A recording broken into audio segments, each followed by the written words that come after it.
Already? Jeez. The Untouchable True School Sports Empire proudly presents something the boxing game's been missing. Hey, what's going on? It's your boy BT, and I came here to talk some boxing with the thousands of True School Sports subscribers. Now, to my left, we have a man that really needs an introduction, for he is known the world over. It's the one, it's the only, it's Pops, and it's True School Sports late at night, those real spooky hours. It's 12:25 a.m., not p.m., a.m. Eastern Standard Time here in South Florida.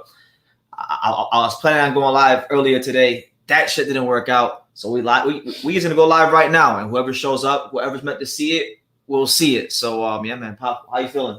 I feel pretty good. Like I said, anytime we talk boxing, especially with this trilogy now with Wilder and Fury, I think it's gonna be a great fight. I watched both fighters today. I watched the interviews when they had what is it called? The Grand Arrival. Yeah, the Grand Arrival, and from on Wilder's side, he seemed pretty at peace with himself. He looks like he's very confident. He's sounding off. He's going to do this to Fury. And Fury just going to come out and basically say, they both predict they're going to knock each other out.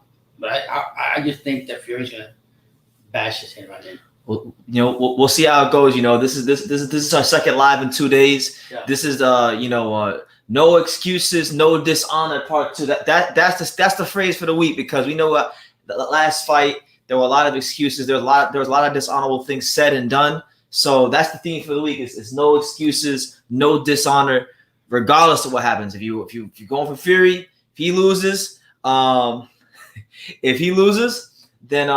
you can't make excuse for Fury. If Wilder loses, you can't make no more excuse for Wilder. So it is what it is. Shout out to my guy Jesus. Jesus says, okay, he said, "What's up, ET? Let's go, champ. Good to see you, Jesus." And I'm pretty sure this isn't actually Masamichi Yabuki himself. This ain't the WBC 108-pound champion. This is definitely Hiro. He typing up shit in Japanese. Oh, you already know. He said, "This is the best channel from Japan. I beat the fuck out of Kenshiro. I'm gonna whoop that little Ring Magazine champ in my weight class."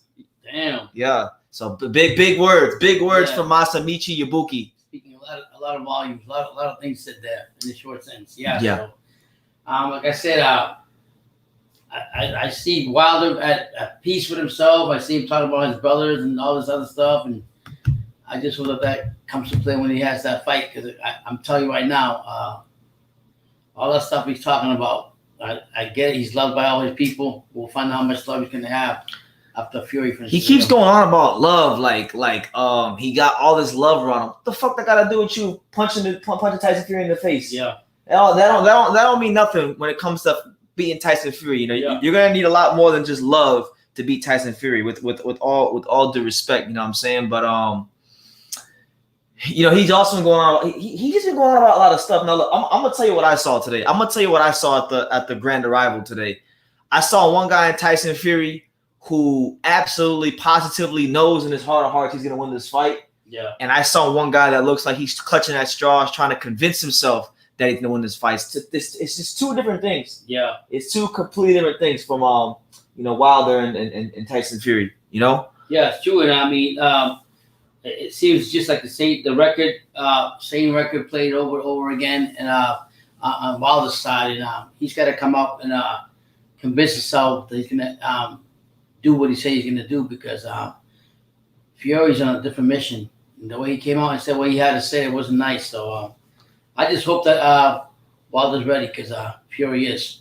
Yeah. Now I had a chance to watch yesterday. I had a chance to watch the 1 hour interview that Deontay Wilder did with the Last Stand podcast. Okay. The Last Stand podcast with Brian Custer. Yeah.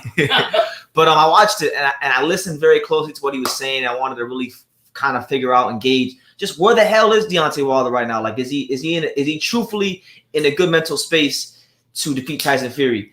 And one thing that I think nobody's talking about that I heard him bring up a lot, I mean, he brought this up like a lot in this interview with Brian Custer, was that basically he wants to retire. Like, I heard him mention retirement about a good 6, 7, 8 times. He kept going on about retirement. He seems very eager to retire. And look, anytime you hear a fighter talk about retirement, like as many times as he did in that interview, it's never a good thing. It's never something you want to hear. It's never a good sign because most times when fighters talk about retirement before a fight, the way he was talking about it, they already got 1 foot in and 1 foot out the door, and you can't have that in boxing. In boxing, it's either all or nothing. So I think it's a very worrying sign from Deontay Wilder. Well, I think the bottom line is, and I'll say it again.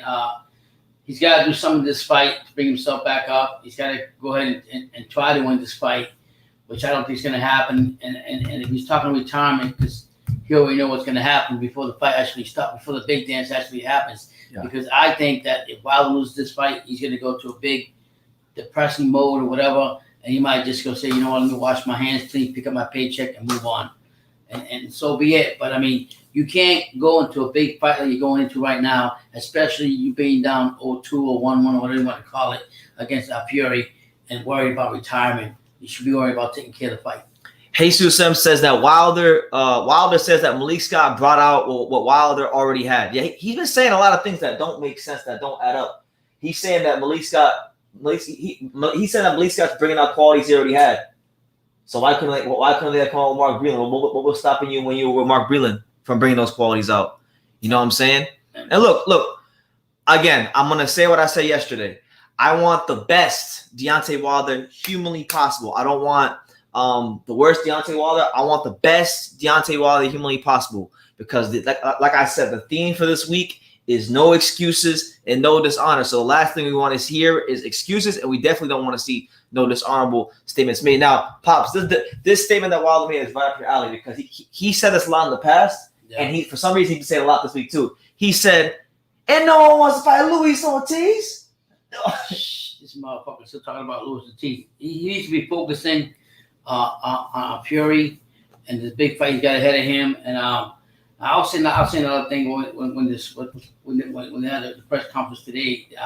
One of the reporters asked Wilder, "Do you think you had enough knowledge or enough good frame of mind to choose your own trainer, or did you already knew it was going to be Malick Scott?" Basically, what the reporter was telling him was like, "Hey, are you sure you picked the right guy? Are you sure you picked the right guy for the fight?" Oh yes, I knew.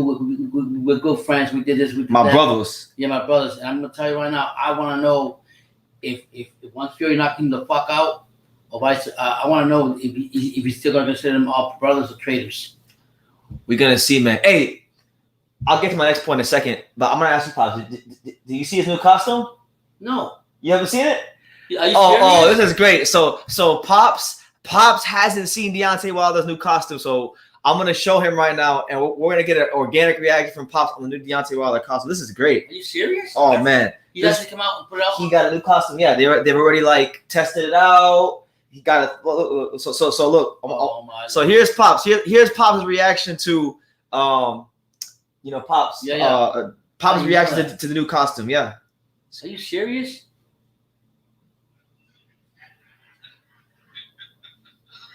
This motherfucker. He got infrared laser beams on his head.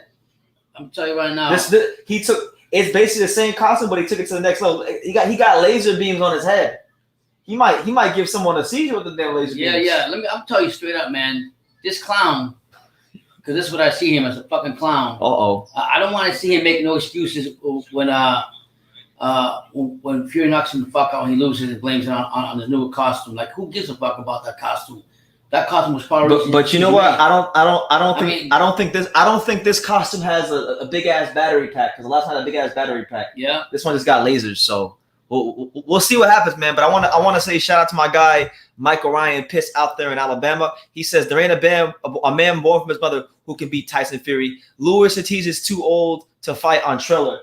Wow. Yeah. He's saying he's so old he can't even fight on Triller. Yeah. Oh man, he's done. Couldn't retirement. I get you. Yeah, man. I mean, he should be like. This is what I'm saying. Wilder's just focusing on everything outside of the ring and focusing about his fucking costume and all this shit, when he should just be focusing on the task at hand, on Tyson Fury. And I'll be honest with you, that's all. I'm not gonna lie, Pops. I'm starting like the more this week progresses, the more it's starting to feel a lot like the last fight. Yeah, it's starting to feel like it. Because look, Deontay Wilder, right? It's one thing when he does his interviews with these LWC channels that like they're cool with him, they're his friends, they agree with him with everything he says. he's very outspoken. He talks a lot on these channels. Whenever he gets in front of the mainstream media, or whenever he's in the vicinity of Tyson Fury, the energy ain't the same. You know, man, listen, Tyson Fury came on and said, "Listen, I've been living rent free for the last 2 years in his head, and any man that still hasn't come." Tyson Fury said, "Any man that hasn't even come back down from earth and taken the first loss, and moved on, is going to be a big problem for him." So already the mental game, the mental edge is going to go to Fury. Fury knows this. Wilder can talk himself out of everything, say whatever he wants to say. I got all my yes men around me. With my brothers, we eat dinner together. We pray together. I want to know. I just want him to have the same energy when Tyson Fury knocked him the fuck out. That's all. Shout out to Boxing Magic Mexside. That's an interesting name. But he says, "What up? I'm new to the channel. Shout out to you, man. Welcome to the channel. You're in the home of boxing. We don't normally go live this late, but welcome. We appreciate you being here, champ. Make sure you subscribe.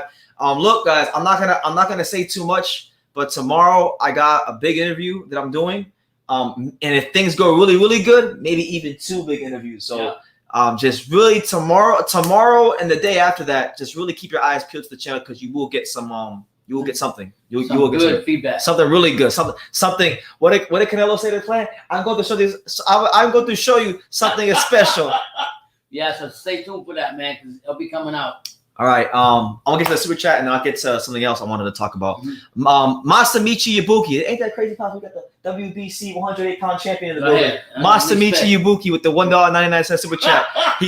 I'm sure some of the money he got from his purse when he beat Ken Shiro. Yeah. But he says, I got what he wants. I got me Sophia. And then Sophia. Yeah, it's true. You know, so he's called Deontay Wilder. He's called WBC about Sophia, but so Deontay Wilder, he wasn't getting it done, so Sophia went she wanted the gypsy boy. Yeah, she went with a real champion. That's what she did. And right now she looked real comfortable on his shoulders too. I'm telling you right now, she was holding on to a Tyson Fury like iron. Then you go after Saturday night. So yeah.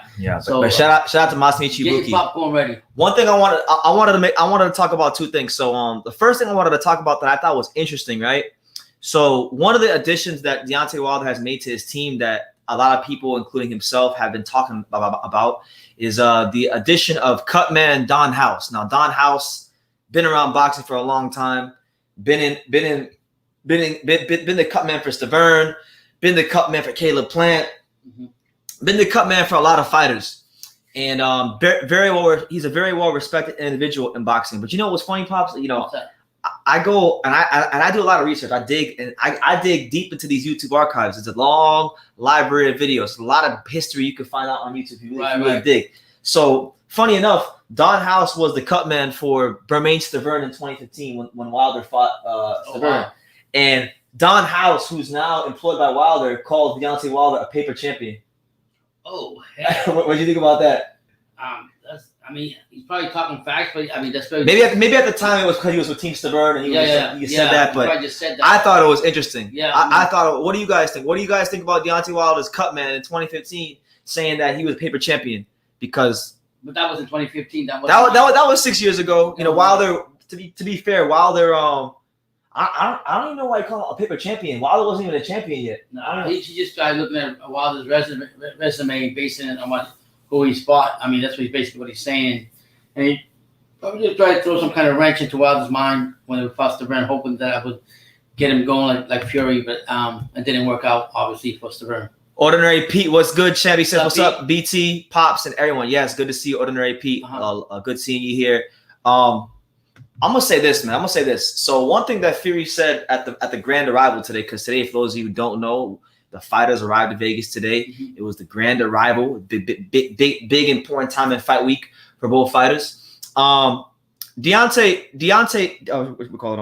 Tyson Fury was very adamant that he's going to knock Wilder the fuck out, and he also said that he's gonna beat him up slowly and make him say no mas. You know what I'm saying? Yeah. And look, I'm gonna say this. I just said earlier, right? That I do a lot of digging on these YouTube archives. Yeah. So I also found another video today of Tyson Fury, of Tyson Fury in Sugar Hill. back 10 years ago, like Kronk, Jeez. you see a young Sugar Hill, Yeah. looking all youthful, got more hair and stuff. So it's actually crazy to see that. I mean, I knew that they knew each other for a long time, but they really known each other for a long time. Yeah. So it's not hard to see why they click so quickly, because they already had that bond, that chemistry, from when Tyson used to come to Manuel's gym. Yeah, a lot of people are saying that Fury mentally is not for this fight, this and that, and this happened. But let's be honest. From hearing Tyson Fury today, he's focused like 100%. I don't know how people are saying that, that Fury is this, Fury is that, because it's like what we're saying. Don't believe everything Fury says, because when it comes to fight night and fight, his whole mentality changes.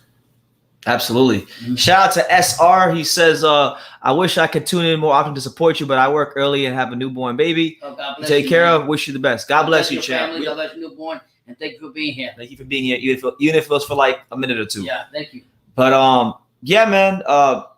Flu Klux Klan, interesting name. Mm-hmm. He says, have you seen Deontay's costume yet? Yeah, I saw it, and it looks like it's the same costume from last time, but he took it to the next level. Yeah, like he took it to the next level with the infrared laser beams coming straight out the thing. Listen, man, I don't care what he put on that costume.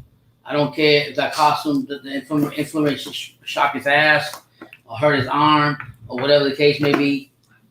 And I'll be honest with you, I told this to my son after you complained about the last costume.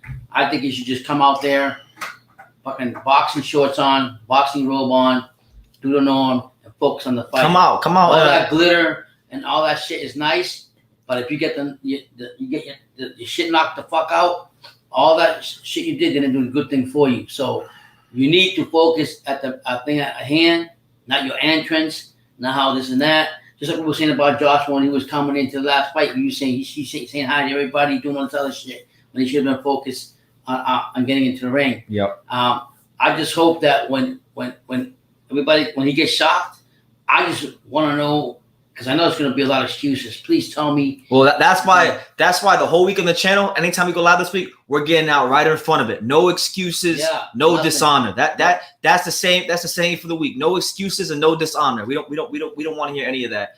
But kind of getting back to like Fury, that Kronk style and those Kronk gym roots. They run very deeply with Tyson Fury. Yeah. He spent time. He stayed at Emmanuel Stewart's house when he was younger. Right. That's why Emmanuel talks so highly of him. He got a good impression of who Tyson Fury was as a young man. Mm-hmm. Now he's working with Sugar Hill Stewart, and I feel I was saying this in December, like back when Tyson Fury when they thought Tyson Fury, I forgot who it was. He was supposed to fight somebody in December, but then the fight fell apart. I can't remember who it is right now. Last December, but I made a video pretty much saying that. I feel like at this stage of his career, Tyson Fury has finally calmed down enough within his own life. He's matured enough in his life to where he's finally got on a consistent training program, and he's now, he's now fighting the way God made him to fight. At 6'9", 270 plus pounds, fighting like a tank. The way God made Tyson Fury's body and made him to fight, he didn't craft that body to make him a back foot fighter. And he made a good point today. Tyson Fury did. He made two good things. What I liked about him, he said they asked him what weight you coming into the fight. He said, I'm coming as a heavyweight, right? Yeah. And then he brought a very interesting point. He said it really doesn't matter if the opponent comes in at 214, 220, or I come in at 260 or 270. Doesn't really matter that. It just matters about your heart. And how you're gonna? I forgot the saying that he used, but basically what he was saying was, it doesn't matter how much weight and size, it's gonna make a difference in the fight, because the fighter is in you is not your weight and size. And so I like that about him. And he also gave credit to Fury about his right hand. I mean, he said he's always got that right hand, but I mean, he's gonna smash it to pieces. I'm telling you, he's gonna smash him to pieces. We're gonna see, man. Hyro says even people that don't like Wilder are going for him. Why is that? Well, I mean, I don't know. I kind of get the feeling that a lot of people are going for Wilder this week. And, look, I've always felt like, and this is just my perspective. You guys can disagree if you want. But when we talk about the big three heavyweight, Joshua, Wilder, and Fury, I always feel like Fury's always been kind of an outcast. And I'm going to tell you why. Joshua was I call him the Derek Jeter of boxing. For those of you who watch baseball, you guys know what I mean. PR, a promoter's dream. Says all the right things. Always knows when to give the right answers. You know, got all the endorsement deal. He's someone that's, you know, quote unquote very marketable, right? Won the gold medal for the UK in the 12 Olympics. So, you know, I feel like the boxing industry wanted Joshua to be that guy, and for a time he was. For that little a year or so period where Fury was out the ring and Wilder really wasn't fighting nobody, you know, he was the man in the heavyweight division. Make no mistake about it. But I feel like, you know, right now he's on the downside looking up, and he's looking very bad right now. But Wilder, as for him, you know, he was the American medalist, not a gold medalist, but the American Olympic medalist. He was the guy that really he won a world title before any of these guys won a world title. He had a head start on Fury and Joshua before they won their world titles. And he had a lot of knockout power. He was making a lot of waves. And there was a certain segment of the boxing industry that wanted him to be the guy at heavyweight, right? But then we look at Fury. This is a guy that didn't even make the Olympic team for the UK. David Price made it over him. Right. People forget that. People look at him now and see how he's developed and see that he's this great fighter. But no, Tyson Fury didn't even make the Great Britain Olympic team for the Olympics. He got overlooked. They picked David Price over him. If you look at early in his career, he looked average, pedestrian. He looked like a domestic level British fighter, you know, when he was fighting like Nevin Pajic and Nikolai Furtha and these guys, right? So he was never really supposed to be in this position in the first place. You look at like when he fought Vladimir Klitschko, that was looked at that time to be a routine title defense for Vladimir Klitschko. Not a lot of people were giving him a chance. So I feel like Tyson Fury, no matter how much he proves himself, no matter how many big fights he wins, he will always, for whatever the case may be, he will always be the guy that in my opinion is underrated and in many cases, you know, cheered against. In my opinion. And one thing they brought out also in the interview from Fury, he also said it's funny how I'm only the only one standing alone as being undefeated heavyweight. And then somebody asked him about him being lucky about having this, lucky about having a good life, lucky about this. And he came out and said, "Listen, nothing is lucky. I had to get up at 4 o'clock in the fucking morning, run my ass off." Basically, he was saying the same thing like someone else Mayweather did. I had to earn it through hard work and nothing. I don't believe in luck. Luck didn't get me here. Listen. It was my hard work and dedication, and that's going to be the big difference in the gym. And what I like about Sugar Hill, he's telling him to go in there and use your power like you do it and throw some more. Fight like a big man. Yeah, fight like a big man. So that's what I'm saying. So he said, all luck aside, I didn't get here because of luck. I got here because of my work. So I got to respect him for that. Absolutely. Shout out to everybody here, by the way. Make sure you smash that like button. Let me know what city, what state, what continent you're watching from. All that. And by the way, in the comments, y'all can let me know in the comments. Just type in who you believe won the fight. Type in if you think Fury's gonna win the fight. Type in Fury. If you think Wilder's gonna win the fight, type in Wilder. Either way, it's all good. Wilder's side, Wilder was saying that they were asking Wilder, what are you gonna say how does it sound for you to get the sound two-time champion? And Wilder came out and said, "Well, I don't know. I'm an energy being. I'm an energy being. I won't know until Monday night. I mean Saturday night. So I'm like, motherfucker, they're only asking you a question. How you gonna feel if you get there?" He didn't even want to come out. They come out. We'll see when we get there for my spirit and all this other stuff. Usam says, now I want to get your take on this. You saw the Wilder costume. If you don't remember, I'll show it to you. I see it, yeah. He says Wilder's costumes are very demonic, to say the least. Do you think they're demonic? Yeah, in the old way, they send a message. They send an indirect message. Let's break it down and unpack it. Let's break it down. Why? Just the way it comes out. The last one was I'll tell you this. Racial thing. You know what? And that, and now all this stuff and all this thing. You know what his costume reminds me of?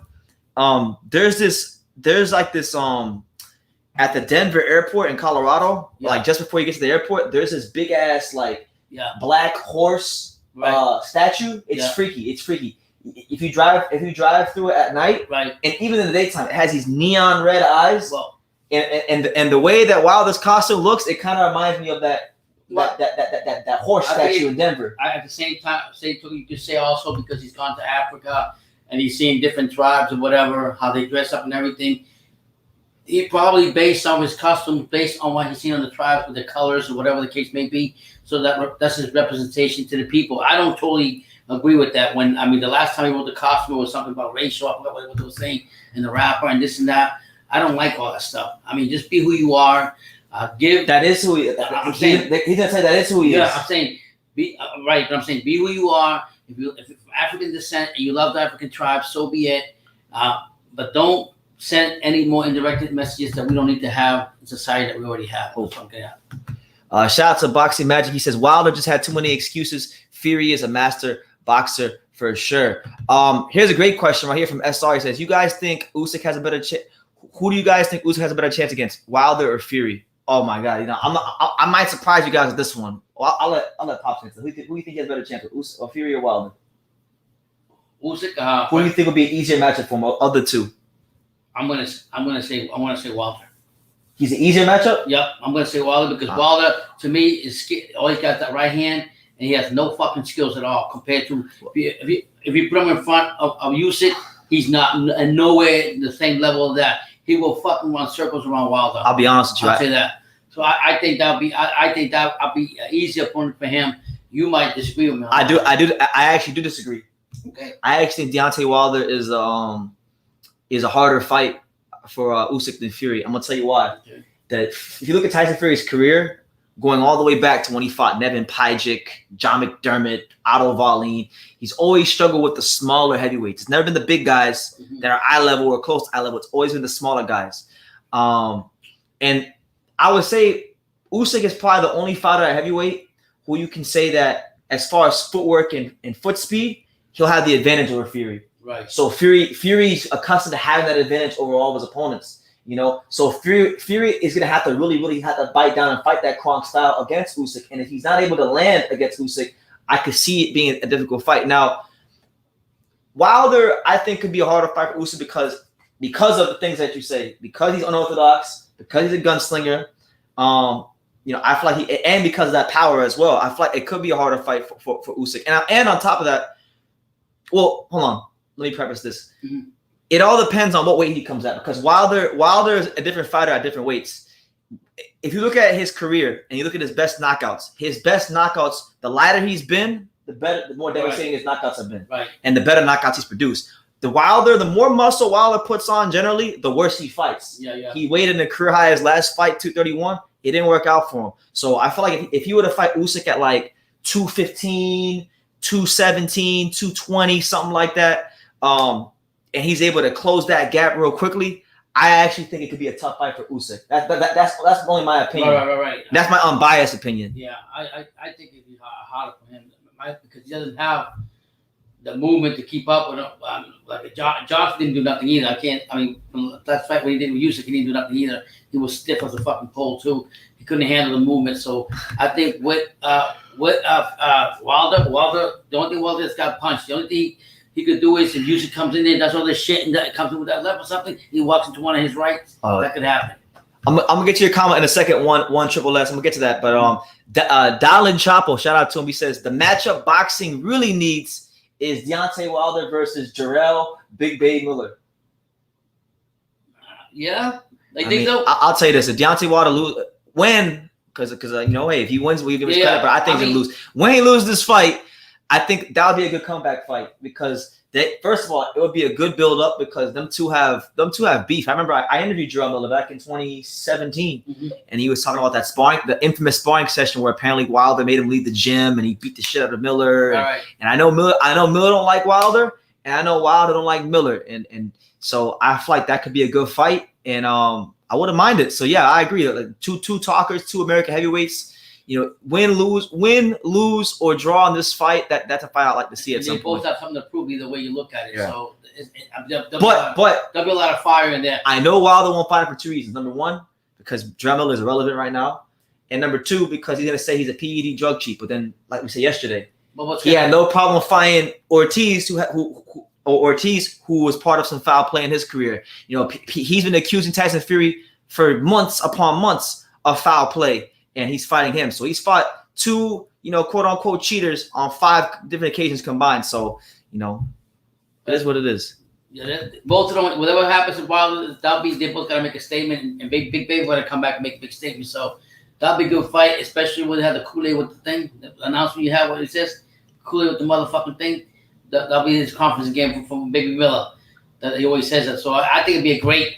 I agree with you, it would be, but I just think I think if I'll put it this way, if Wilder loses this fight, he becomes relevant. He'll be there, but he's not gonna be fucking one of the top heavyweights. But this is out of bullshit. I don't agree with that. No, I don't think he's gonna be. I don't agree with that. If Wilder loses this fight, people are still gonna want to watch him fight. No, they want to. They're still gonna, of course, because he's a because he's a polarizing personality in boxing. You either love Deontay Wilder, or you dislike Deontay Wilder. There's literally no in between. So the people that want to see him lose are gonna watch because they want to see him get smashed up. But look, one Triple S had a comment in regards to the Demetrius Andrade versus Jason Quigley fight. Says, True School, I respect, but Jason Quigley is a trash opponent like Juan Montiel. I'd rather see Boo Boo in the ring with Juan Montiel.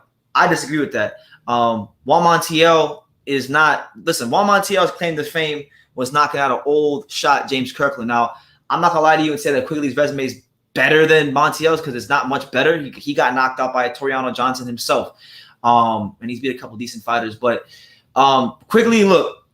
Irish Olympian, world. I think he won a silver medal in the World Amateur Championships twice. You know, he was. Everybody wants to shit on Quigley, right? But what everybody forgets is that Canelo almost fought Quigley. That was a fight that was being talked about when Canelo was Golden Boy. Yeah. They were talking about making that fight happen. So, you know, I don't. I know it's not the fight we want. It's not the fight that any of us really asked for. But one thing I know about Quigley, because I'm not someone that's like that just watches like a fight here or a fight there. I've been watching Jason Quigley for about a good 6 years. And one thing I can tell you about Jason Quigley, you know, regardless of the opponent he's fought, whether it's been Toriano Johnson, Shane Mosley Jr., Mark Christopher Adkins early in his career, you know, he's been a fighter that's always come to fight. And I respect Quigley because in a time where, you know, you got Jamal Charlo, who has no concern. He has no interest in fighting Demetrius Andrade. He doesn't want no smoke. He's become boxing's most overrated champion. He doesn't want no smoke with Demetrius Andrade. You know, he don't want to fight him. Golovkin's basically semi-retired. He's fighting Murata. The guy he's fighting a guy that lost to Rob Brant. Yeah. So you know, there's that. And then you know, you got Eubank, who doesn't want to do. He's a waste, and that's what it is. So he's one of the only guys in the trashed 160 division that's willing to step up to the plate. And he's not a bad. He's not an elite fighter, but he's not as bad as most of you guys are making him out to be. Any fighter that is good enough to represent the Olympic team is at least semi decent. Yeah. He was an Irish Olympian. He's highly rated amateur, and you never know. Boxing's a funny sport. Sometimes guys come into the professional ranks of boxing and they're not, and they're very highly touted, and people have good things to say about them, and then they get to the pros and they're not as good as they were advertised. But then they get that one fight, and all of a sudden it all comes together. And I'm gonna say like this right now, Boo Andre is at the food line right now. Whoever comes and want to take a fight, he's got to take it, and he just got to take off those fights, make them excited, win with excitement. So hopefully he can get the bigger fights that he wants to get. Because reality is, right now he's not getting anything. Nobody's offering anything that he's supposed to get.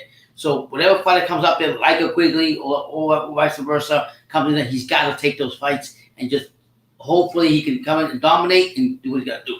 Yes, the untouchable True School Sports Empire. You in the home of boxing, spooky hours, late night boxing talk. Make sure you guys drop your comments down below. You know, all that good stuff. Make sure you smash that like button. Shout out to my guy, Rafael Calvo, Rex Righteous. Make sure you guys go to his channel as well and go subscribe to Rex Righteous. He's doing a lot of interesting content. He's interviewing like wrestlers and all kinds of people. So you want to go check him out. He's been awesome. He's branching out. He's branching out with different things. Versatile guy. He's taking voiceover classes now, so he's getting a lot more confident. He's getting a lot better on the microphone. So you know, he's leveling up. I got a lot of love, a lot of respect for Rafael. I'm looking forward to seeing him in Vegas later on this month. But yeah, he said shout out to the chat, shout out to BT, and shout out to Pop. Shout out to God Rafael. bless you, man. Absolutely. Let me see who we got. I know I missed quite a few. Comments. Adrian, Addery Pennant. He says, does anyone think that the WBC Bridgerweight division is going to go anywhere in boxing? Yes or no? I'll be honest, man. The division doesn't really have a lot of marquee names. Not a lot of names that people are familiar with. I mean, when the biggest names in the division are guys like Brian Jennings, Oscar Rivas, guys like this, then no. I think what's going to happen for the Bridgerweight division to have a future in boxing is you're going to have a big name fighter either move down from heavyweight or move up from like cruiserweight. So like I would think in order for this division to be successful, you would need to get a fight like Lawrence. You would need to get a fight like Lawrence Okoli versus Deontay Wilder, or Deontay Wilder versus Andy Ruiz or something like that. You're gonna need some sort of marquee name to either move up from cruiserweight or move down from heavyweight. Yeah, what do you think? I told you what you're saying. You gotta bring somebody, bring attention to the division. Me personally, I don't think that division is gonna last forever. I don't think so. BT, the first, they agree with me. I think he says it's gonna last. And like you said, until they get marquee names, until they build it back up like the other divisions, it's gonna take a while. Yeah, Thomas A. Shout out to him. He says, I don't know why AJ and Wilder are trying to go from undefeated to 2L so quickly. AJ should have fought Wilder after Wilder beats Deverne. And yeah, I actually went to that fight. I was at that fight, the rematch. I remember he called him. He called him out, Wilder. And yeah, like I remember from pretty much from that moment, from 2017, from that fight all the way to just before they made the Tyson Fury fight, there was about a good year period where both Wilder and Joshua's teams were just pussyfooting around, not making the fight happen. Now, I don't want to spend too much time in the past, but you had Deontay Wilder turn down a $12.5 million flat fee offer from Eddie Hearn, a $15 million flat fee offer from Eddie Hearn, a $20 million flat fee offer from Eddie Hearn, and then when the DAZN money finally came, because the DAZN wasn't around at the time of the initial negotiations, you had a $100 million offer turned down from Deontay Wilder. Now, I know the Wilder fans can say, well, Anthony Joshua didn't take the $50 million offer. But I think the two underrated points that people miss out when they talk about what happened at that time is most people don't realize this, but Deontay Wilder and Anthony Joshua actually agreed to terms. They actually agreed that they wanted to fight each other. That was the thing. They agreed to terms. Now, once they got past that point and they wanted to negotiate, that's where everything got tricky. I remember when the $50 million flat fee offer was made to Anthony Joshua, I remember Eddie Hearn saying basically that he wanted to talk to Shelly Finkel, review the draft contract, and see where the proof of funds was coming from, because it was just so subtle. It was so quick. He didn't believe that it was real, so he wanted to review it. In business, right? For anybody out there who's in business, do you just take the first offer? No. You don't get, listen, in life, you don't always get what you're worth. I'm gonna drop some game. All right. In life, you don't always get what you're worth. You get what you negotiate. So if they make an offer, if party A makes an offer to party B, and party B wants to review the offer from party A, party B is well within their rights to review the offer from party A. But party A didn't want party B to review the offer. Shelly Finkel and DeBella and all parties involved from Wilder's side, they didn't want Eddie Hearn to review the contract. They just wanted him to say, yeah, I'll take it, But then he could have said, yeah, well, I take it, but I get to put plaster on my clothes. I mean, he could have put any terms he wanted in there. I've been saying this for a long time, and I still say this. On Wilder's part, I know loyalty is a big thing, but I've been saying for a long time, he needs to get rid of that fucking Finkel guy. He fucked up. I'm not gonna agree with that, because Shelly Finkel's been around a long time. He played a big role in Holyfield's career. Okay, you can different fighters. No. You can sit here and say that Shelly Finkel. Listen. You can say that Shelly Finkel has been bad for his career, but in terms of making money, because at the end of the day, this is a business. Like, are you gonna pay Deontay Wilder's bills when he retires? Yeah, but if he turned down all that money, it wasn't Deontay Wilder turned it down. It was the fucking manager that made the decision with Wilder. So that's my whole point. That fucking manager there ruined Wilder. That's true. You're right. Wilder for being loyal to him is gonna regret $120 million plus that he could have made, and it could go retire to the limelight regardless of what happens. Yeah, Andre says, imagine how big of a fight Wilder versus AJ would have been in 2017, 2018. Oh my God, I used to think, I swear to God, there was like a good year stretch where all I talked about was the ridiculous negotiations. that would have been the first social media. That would have been the first undisputed fight in the social media era. Right. Because, you know, we had, the last time we had a social media fight, fucking internet was barely a thing. You know, it was back in the day when they had the dial-up when you couldn't even use your phone. Yeah. With the internet. Because the last time we had undisputed was Lennox Lewis when he won. So it would have been huge. It would have been massive for boxing. It would have been at the time, because you gotta remember Fury wasn't in the picture. At the time, it would have been the number 1 heavyweight in America versus the number 1 heavyweight in the UK. Yeah, for this fight, let's be honest. How much are these both fighters making for this fight right now? What? Both thinking about at least more, 20 million probably each, or more than that probably. Yeah. Between Fury's side and Wilder's side, because I think they were saying Wilder's biggest fight was the last one they had with Fury, right? Yeah, these last 2-3 paydays have been his biggest paydays. Yeah, big paydays. So I think that like you guys were saying, this all could have been all avoided if it happened earlier in the years than just right now. Yeah. But for Wilder, he's got to come out and do something. He's got to prove to the world that you know he can rebound from this, and he's got to do it. I mean, he sounds like they asked him, he very rejuvenated, whatever. Rejuvenated, yeah, and all this other stuff. But I only can hear that motivational shit for so long until you get in the ring. Jairo says that he wants to see Shelly Finkel fight Bob Arum for the WBC Legends belt. That'd be good. That'd be funny. Yeah. That Boo Boo card has some very exciting fights on the undercard. I'm excited for it. If it wasn't for the fact that I was going to Las Vegas around that time, I would love to go. I would love to go to back to one of my old home states that I used to live in for a little bit, New Hampshire. New Hampshire don't get big time boxing cards. You know, Boo Boo's fighting in New Hampshire, so that would have been an interesting experience. And it's crazy. Yeah, I see this. It's a small stadium. I pass it every day when I used to live in New Hampshire. And I remember seeing this when Brennan was telling me they're going to fight at the NH New Hampshire High School, New Hampshire College Stadium. I was like, oh my god! But as far as the undercard goes, you know, we got a couple interesting fights. I want to get your take on the Pops. What do you think about Julio Cesar Martinez finally taking on McWilliams Real? Because that fight was scheduled a couple times and a couple other cards. I'm glad he's finally getting back into action. Of course, I'm gonna support McWilliams Arroyo. He's Puerto Rican. I think it's about time that we see that. It's gonna be a great fight, I think. I'm gonna support McWilliams Arroyo, not because he's Puerto Rican, but because he fought Cholatito. And listen, anybody who fights Cholatito, I'm always rooting for them to do well. Especially if they were a key opponent in his career. So like that's why you always see me root for Kasunori Takayama. You'll see me root for Calio Fight whenever he fights again. You know, I have great respect for all the guys that stepped in the ring with Cholatito. So, you know, I'm going for McWilliams for that reason, because that was a win that nobody gave credit at the time. Yeah. I remember when Cholatito fought McWilliams Arroyo, and hold on, I'm gonna get to your super chat in a minute, Lemon Pepper. But Cholatito, when he fought McWilliams Arroyo, I mean, this guy had a close fight with Amnat Ruan for the IBF flyweight title. A lot of people thought he won.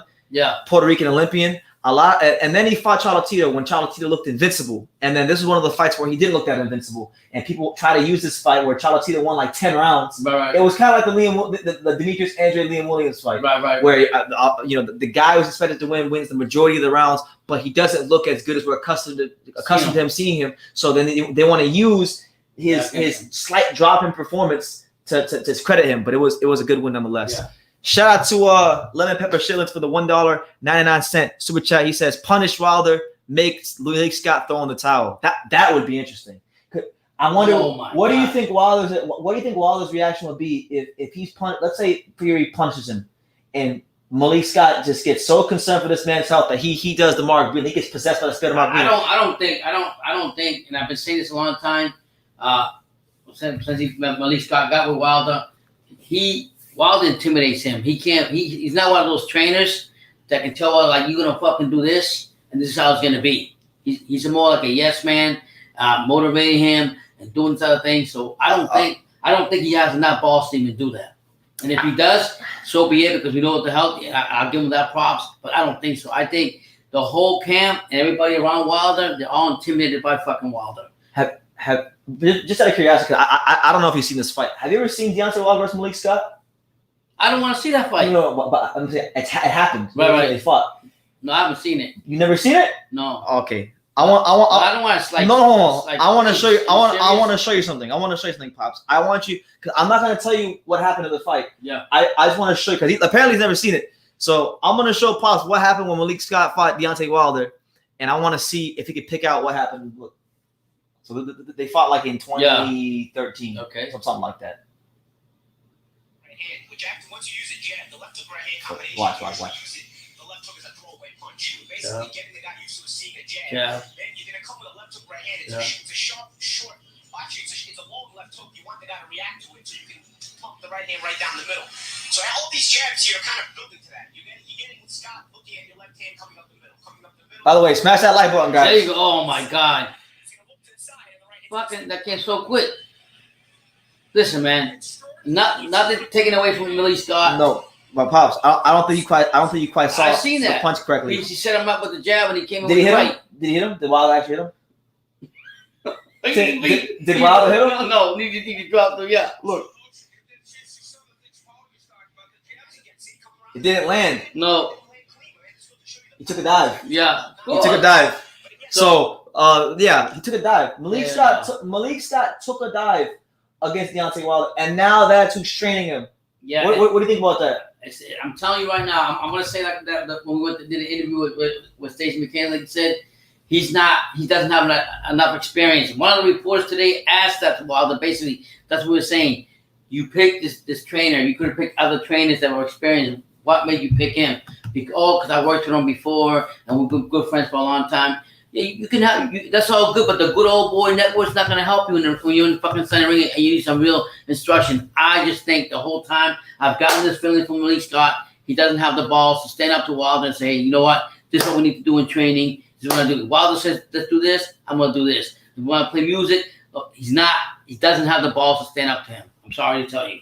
Shout out to the WBC 108-pound champion Masamichi Yabuki for the $1.99 super chat. He says, "You sleeping on the 105-pound division, man." Yeah, I gotta go ahead and watch some of those 105 fighters. But no, literally, that punch, that fight is literally it's known as one of the worst. It's one of the worst dives in recent memory.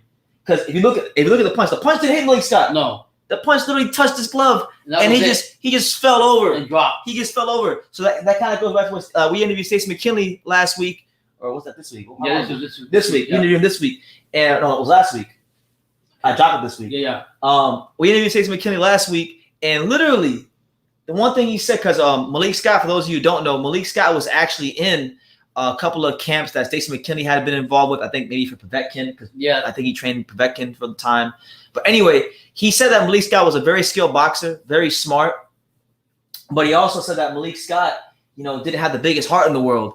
And look, when he fought Wilder, he barely got touched. He went straight to the floor. When he fought Luis Ortiz, you want to talk about horrible fights? Listen, watch that.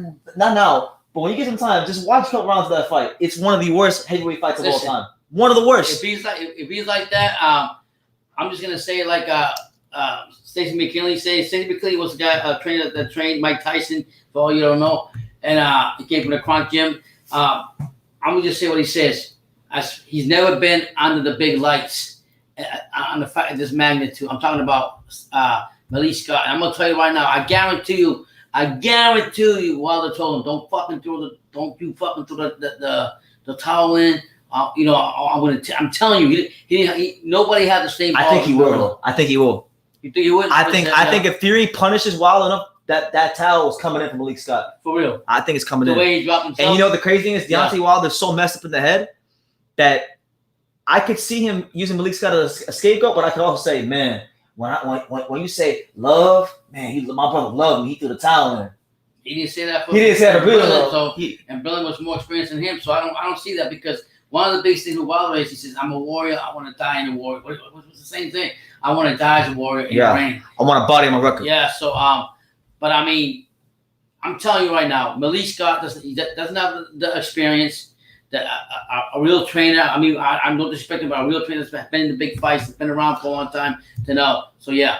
Thomas H with a great comment here. I completely forgot about this. He says, didn't Malik Scott try to imitate Tyson Fury for one of the camps? He didn't imitate Fury very well if Wilder lost twice. Yeah, I don't know if it was the first. Wait, was sparring with me? Yeah.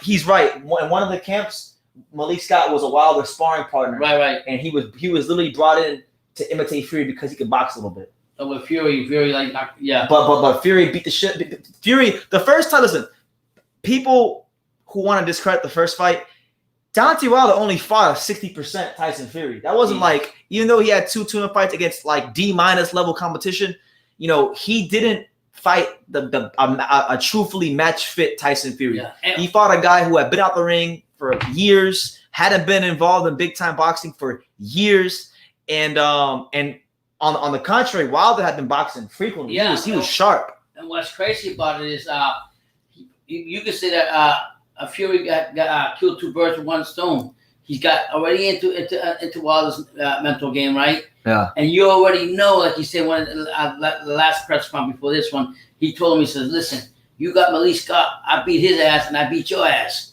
So mentally, you'll find this warrior, or you'll find the Gypsy King that already got in both of your heads. That's a big plus for Fury. Yeah. Or not.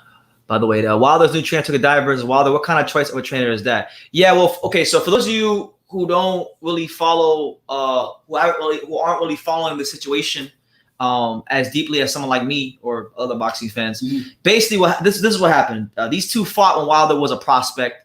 Wilder hit him with a punch that landed kind of on the glove, and this dude kind of just like flew back into the ropes. Didn't show any effort. He didn't get up at all. Didn't try to get up at all. Wasn't that? You know what? I won't say it wasn't the harder punch because I'm not in the ring. Yeah. But from the way it looks, it didn't look like the hardest punch in the world. It didn't pan out pretty good. And now the optics of it look horrible because Malick Scott was a guy that's always been around the Wilder camp. I mean, I remember back in 2017, Pops, when I went to the Stavern Wilder rematch media workout. I was at the media workout. See, I be around. I be chilling in the cup. People don't know. I get around.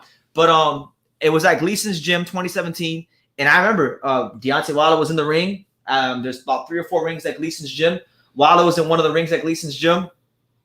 And he shadow boxed him to pass Mark Breland, and Malick Scott's over off on his phone talking. And I remember walking right by him. So listen, Malick Scott's always been around Wilder's camp. So it's not the craziest thing in the world that he's his trainer, but he never, listen, as a fighter, he never really showed the biggest heart in the world when it comes to, like, you know, when things got tough. And then when you start talking about him as a trainer, he hasn't even been in small time boxing as a trainer. So how are you gonna go from he hasn't even been in small time, forget big time boxing, he ain't even been in small time boxing as a trainer. He hasn't even got the experience of navigating these guys in 6-round fights, 8-round fights, 10-round fights, let alone the biggest fight of the year. Really the biggest fight in Deontay Wilder's career, because it's going to truly define him or where he's going to be at and where he's going to land at. You know what I'm saying? Yeah. I'm just going to put it this way. Malick Scott is very inexperienced. Wilder likes yes men in his corner. Yeah. Wilder likes yes men. The only guy in his team. I've been saying for a long time, if Wilder would make change is good, but change, you have to make the right decision, but it's the best thing for you. And if it takes a hard nose, I don't know who could be a hard-nosed trainer that can come in there and tell you, no, Wilder, you're not doing this. You're not doing that. That ship is sailed. Yeah. That ship is sailed. It's fight week. He made his decision. Yeah. He made his bet, and guess what? Come Saturday night, he got the lie in it. Yep. But I'm gonna make a point, and then we'll get to the next comment. Okay. Out of all the guys on Wilder's team, there's only one guy that I know for a fact is actually like good at his job, and he's not a hindrance to Wilder. And I'm not just saying this because I met him. I'm saying this because I know for a fact what he brings to the table, and that's his strength and conditioning coach, Joey Scott. You know, we can say that Wilder doesn't have the boxing skills, which, you know, he's shown a lack of that at times many times in his career. He's gotten better. But he's gotten better. But one thing we can't say about Wilder is that he's always been in shape. You know, in the first fight, he was carrying punch power to the 12th round with Tyson Fury. Yeah. So the only guy on his team that I know for a fact isn't bad, that isn't maybe he's a bit of a yes man, but he does his fucking job great. That's Joey Scott. How about these? You know, hold on. Let me finish my point on Joey Scott. Joey Scott, I know he does a good job as well because I know from him being here in South Florida, he works with multiple fighters, and I've seen how these fighters have gotten stronger and more fit under him. Another fighter like Akabajori works with Rafael Akabajori, who's another heavyweight prospect. He's like 12-0, 12 knockouts. Yeah.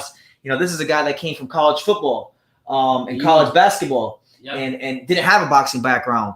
and He changed and he's pretty much every time I see Rafael, he's getting more and more shape, and a lot of that goes back to the work that Joey Scott does. So one thing we do know about Wilder is he will come in shape, and I can confirm that to you guys because the guy that he has in that department is doing his job. So shout out to Joey Scott, True Fit Athletics. Would you say that just on paper, Deez is the most experienced man, boxing guy in his team in Deontay's corner, even though he's not the head trainer? And he wasn't a fighter. I don't think he was a fighter. No, I'm saying, but even though he's not the head trainer for Deontay now, is Malick Scott. Do you think at some point Deez is going to say to Malick Scott, "No, you got to change the game plan"? No. Wrong? JD's is gonna sit there, and whatever he's told to do, that's what he'll do. That's it. He gonna keep that check.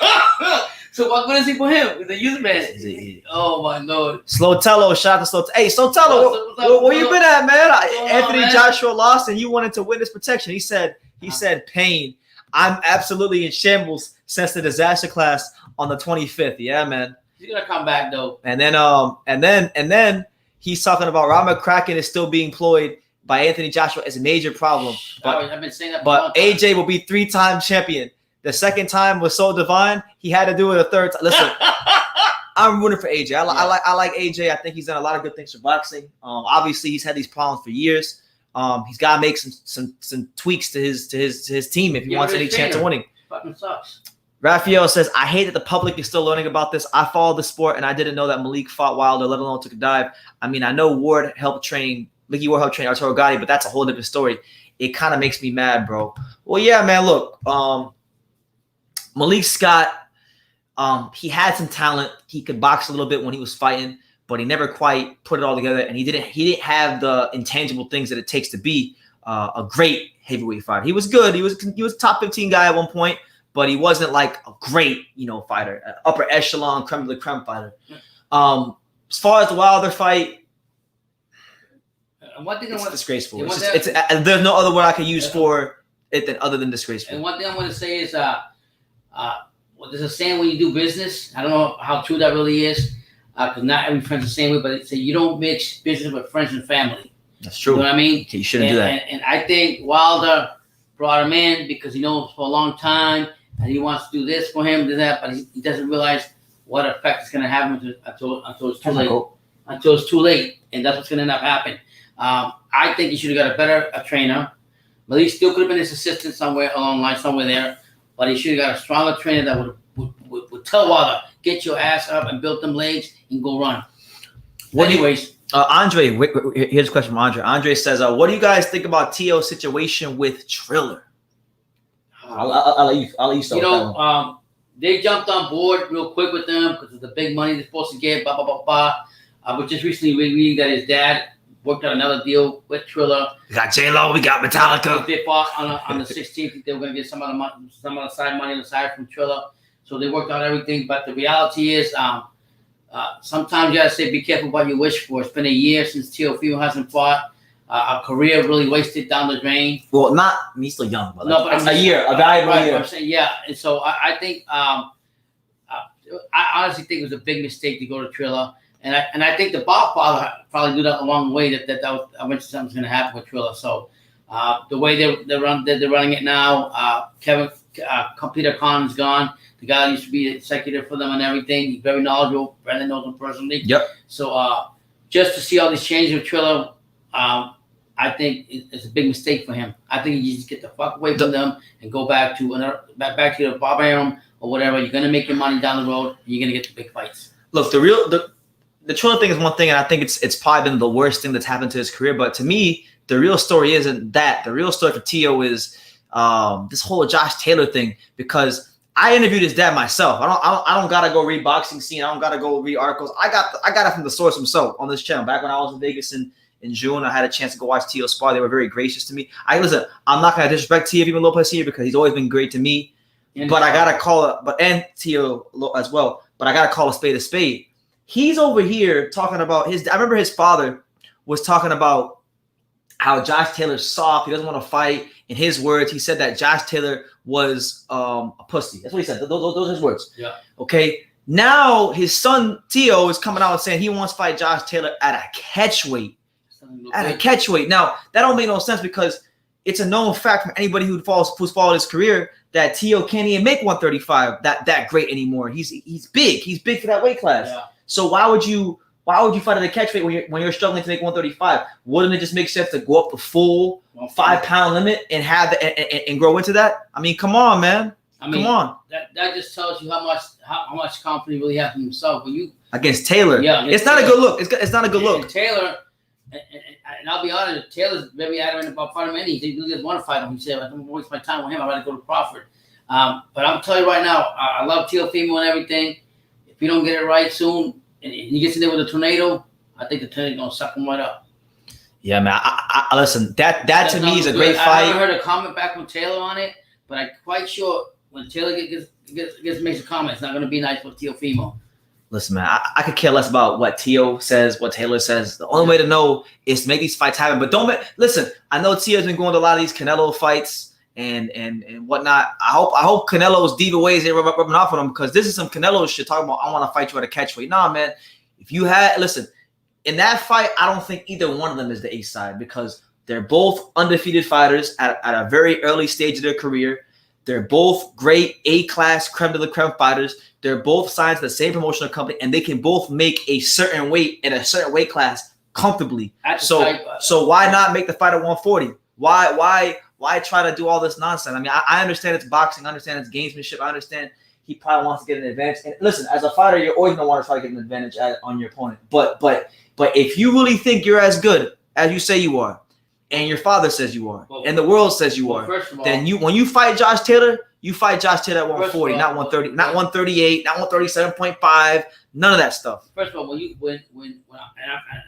I said, I like Teofimo Senior, I like Teofimo. Yeah, we're not saying this out of hate. We like them. But the thing is, when you sit there and you're being the rooster doing the crowing and calling out Taylor without Taylor saying anything about you, and you're saying all this other, and then you come out and say, okay, I'm going to fight you with a stipulation. That's not looking on you. It's not. That's telling me. He's not getting advantage. You know what I'm saying? He's not confident enough to beat him at the actual weight. Because I've been following Teofimo a long time. I mean, I knew who Teofimo was before most of you guys, because I remember back when I started boxing, but years ago, I sparred a fighter that fought him in the amateurs, and so I was hearing about his name all the time in the gyms in South Florida. For those of you who don't know, Teofimo Lopez, as an amateur boxer, boxed at a gym called the Davy Powell, which is in the South Florida area, where he grew up. Don't believe all the stuff about Brooklyn. He may have spent 5 minutes in Brooklyn when he was born, but rest assured, his dad moved his ass down to South Florida. And Teofimo Lopez, the boxer, wasn't made in Brooklyn. He was made in the South Florida gyms. So like I followed him for a long time as a prospect, as an amateur, as a contender, and now as a champion.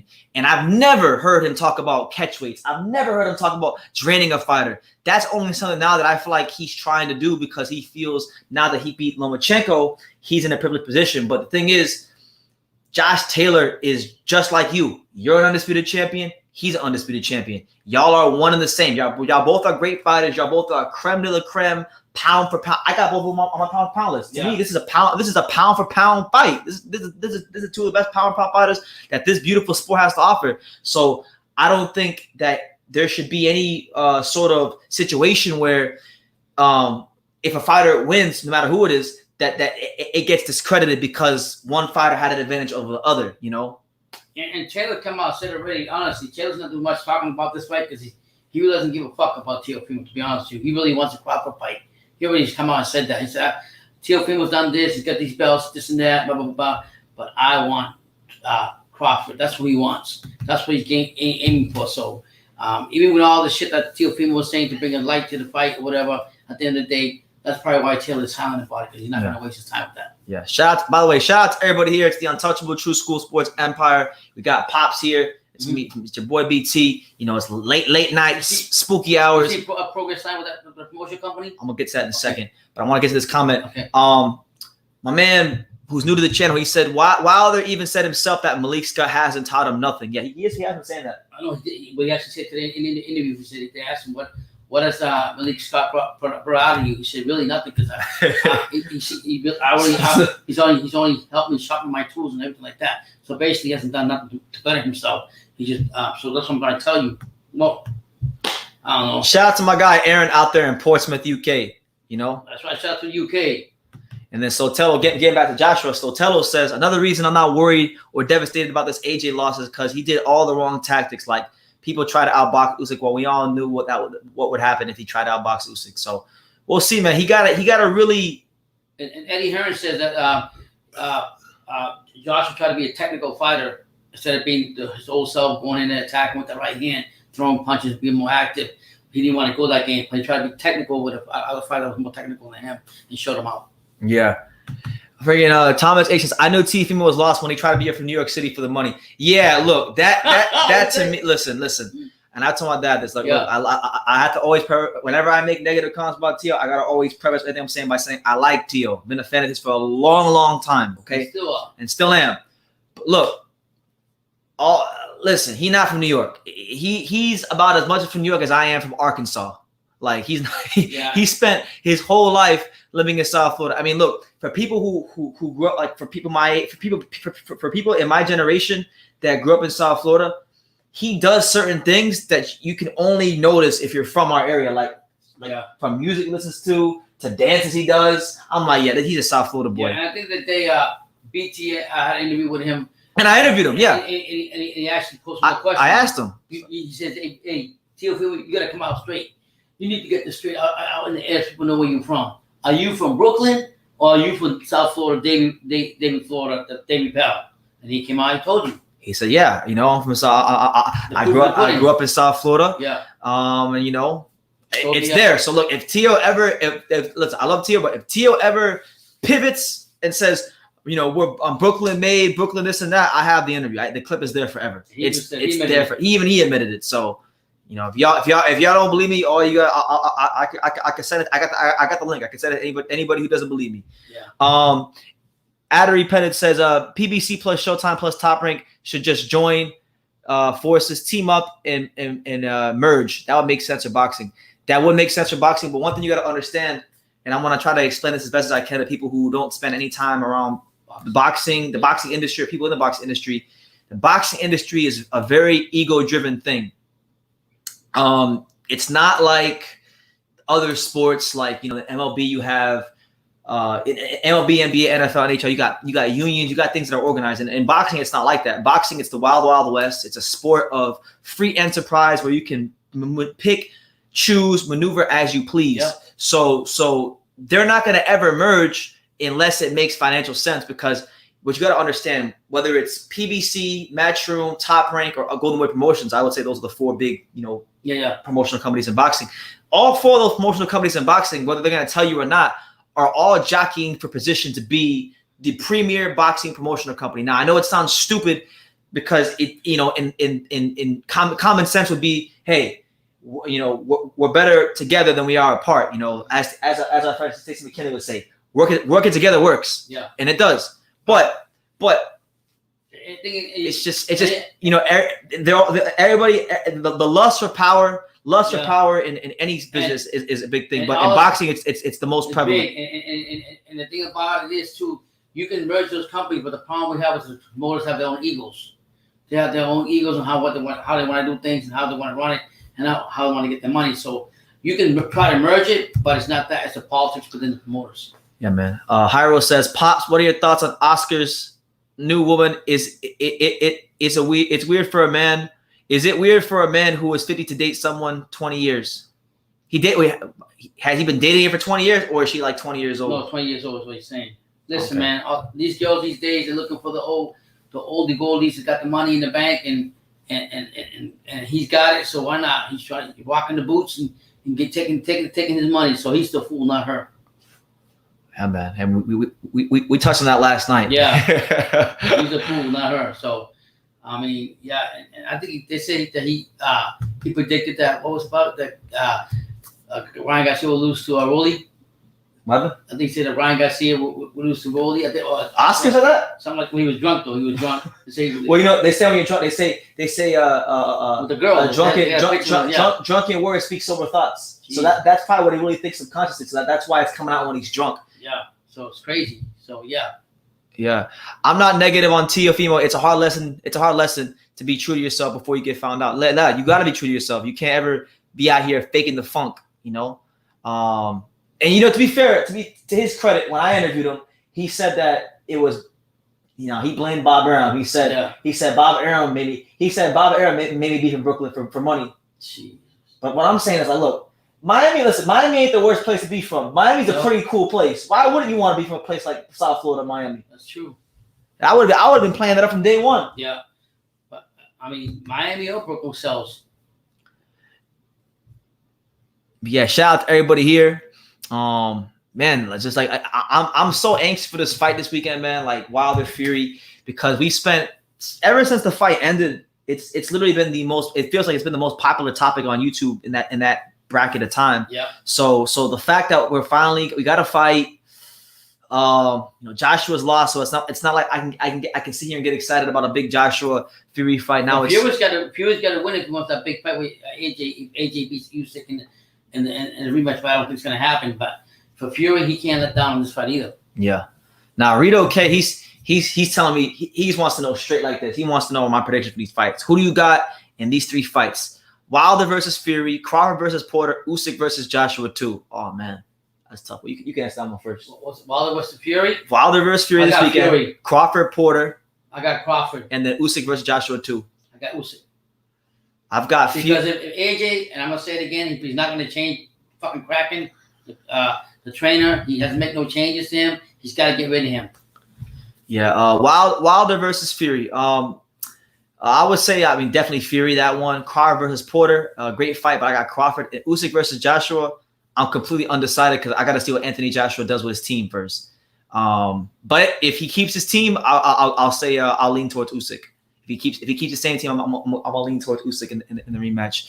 PBK says, what are your thoughts on Thunderdome Boxing Talk saying that Crawford does have a good skill set, only athleticism? Now, look, first of all, before I answer that question, let me first say, everybody out there, make sure you guys go subscribe to Thunderdome Boxing Talk. Respect him. He's been one of my favorite channels on YouTube for a long time. I've known this man. I've known Thunderdome for like 6 years, 5 or 6 years, give or take. I've had hours. I've had some of the best boxing conversations of my life. I'm talking about not 1 hour boxing conversations. Yeah. I'm talking about 2, 3, 4, 5, 6 hour conversations with Thunderdome Boxing Talk. So he's someone that I've learned a lot from, and he's given me great value over the years. But when it comes to the subject of Terrence Crawford, I disagree with him like 1,001%. He says Crawford does have a good skill set, only athleticism, and that's not true. You can't be a fighter that wins a lineal title in 2 weight classes and scales 3 classes just off of athletic ability. Because if athletic ability meant so much, all right, if athletic ability meant so much in boxing, right, how come a heavyweight like Michael Grant didn't become heavyweight champion? He was athletic. Yeah. He didn't become champion. Why did so many fighters who were athletic of yesteryear not be all they could be? He has a boxing brain. He doesn't lose fights because he knows how to make adjustments. If you look at Crawford's career and you look at the styles of fighters he's fought, he's fought the tall, lanky Eastern Europeans who really do the style justice, like Victor Postal, in my opinion, one of the most underrated fighters who does not get the credit he deserves. Victor Postal, a very good fighter. He found a way to beat him soundly. He fights the smaller, stockier guys like Felix Diaz, gold medalist.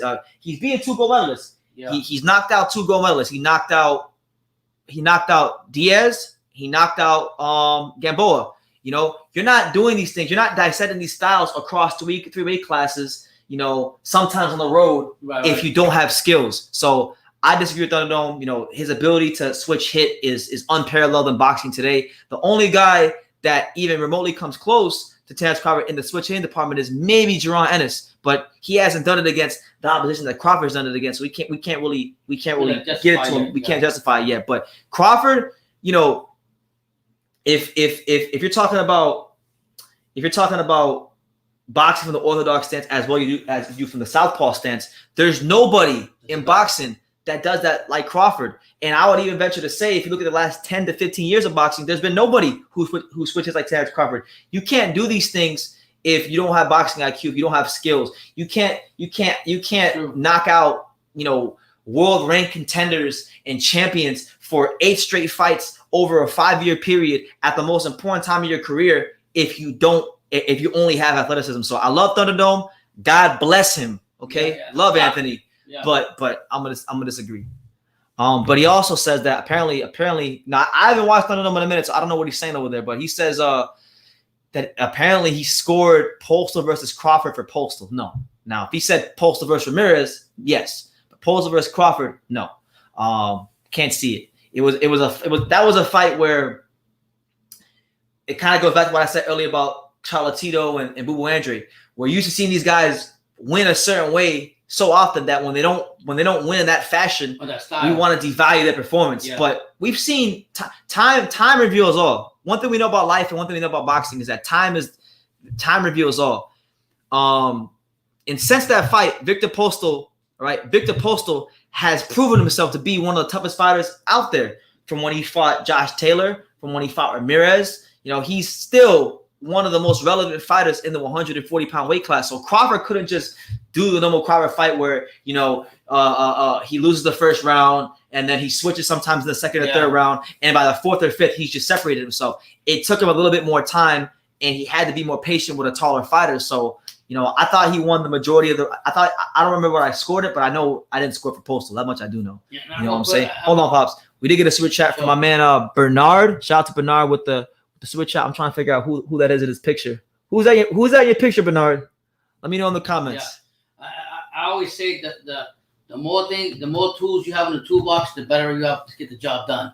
And Crawford having the athleticism and the skills to make him where he got at, because like BT says, without having skills, you're not gonna outperform your fighter. You're not gonna do this. You're not gonna be able to do a lot of things. You got to combine both of those together to be the perfect fighter to make you who you are. So, like I said, the more tools you have in the toolbox, the better it is for you. The better it's gonna be. Shout out to my guy Sotello. He says my saving grace as an AJ fan would be Wilder absolutely getting splattered and seeing the LDBC pay for their sins while AJ still got the rematch in March to redeem himself. What do you think? I agree with what he's at to a point. I mean, Wilder get his ass kicked, it's gonna shut down a lot of people. Just like what we were saying about the Canelo and Plant fight. I am praying and I'm hoping that Plant goes in there, because I'm going for Plant to beat the shit out of Canelo, not just for Canelo, but to shut up the Canelo fans. Yeah. Hyro, Hyro got points. He says, my pound for pound is as follows: Manny Pacquiao, Andre Ward, Bernard Hopkins, Kazuto Ioka, Nonito Donaire, and my favorite out of all of them, Tyrone Trice. Let's go. Yeah. Tyrone Trice. What y'all know? What you know about Hyro? I'm telling you, you gotta watch, and this goes to everybody here watching. Anybody who's watching this, please heed my advice. Please, Hyro, watch Tyrone Trice versus Simon Brown #1. If you haven't watched it yet, it's one of the best fights. It's one of my favorite fights. Yeah. One of the truthfully last great 15-round world title fights. Hell of a fight. You know what I'm saying? Undisputed Bomba Squad says, I wanted to quit boxing because of the toxicity. I want you guys to keep me in your prayers. I wanted to end my career. I think he's acting like he's Deontay Wilder. Okay. Pound for pound, the best fighter on the planet right now, and why is it Canelo? She said it's just playing. Yeah. I'm trying to get ruffle that feather. Yeah, man. We see. We got so many. I got so many comments I missed. So please bear with me. But I appreciate everybody here, man. I didn't think I had as many people here for midnight. It's 1:43 in the morning. Live fight, alive. So hey, it's no. Listen, the theme of the week is no excuses, no dishonor. I'm gonna start hashtagging that. Yeah, we're gonna start hashtagging that. No excuses, no dishonor, because there was a lot of that in the last fight. So we don't want that this time when Tyson Fury beats Deontay Wilder like he stole something. Beats Deontay Wilder up like he stole his mashed potatoes. He took his lunch. He took his lunch money. Fantasy matchup: Riddick Bowe and Ike Abuchi, prime for prime. Oh my God, what a fight!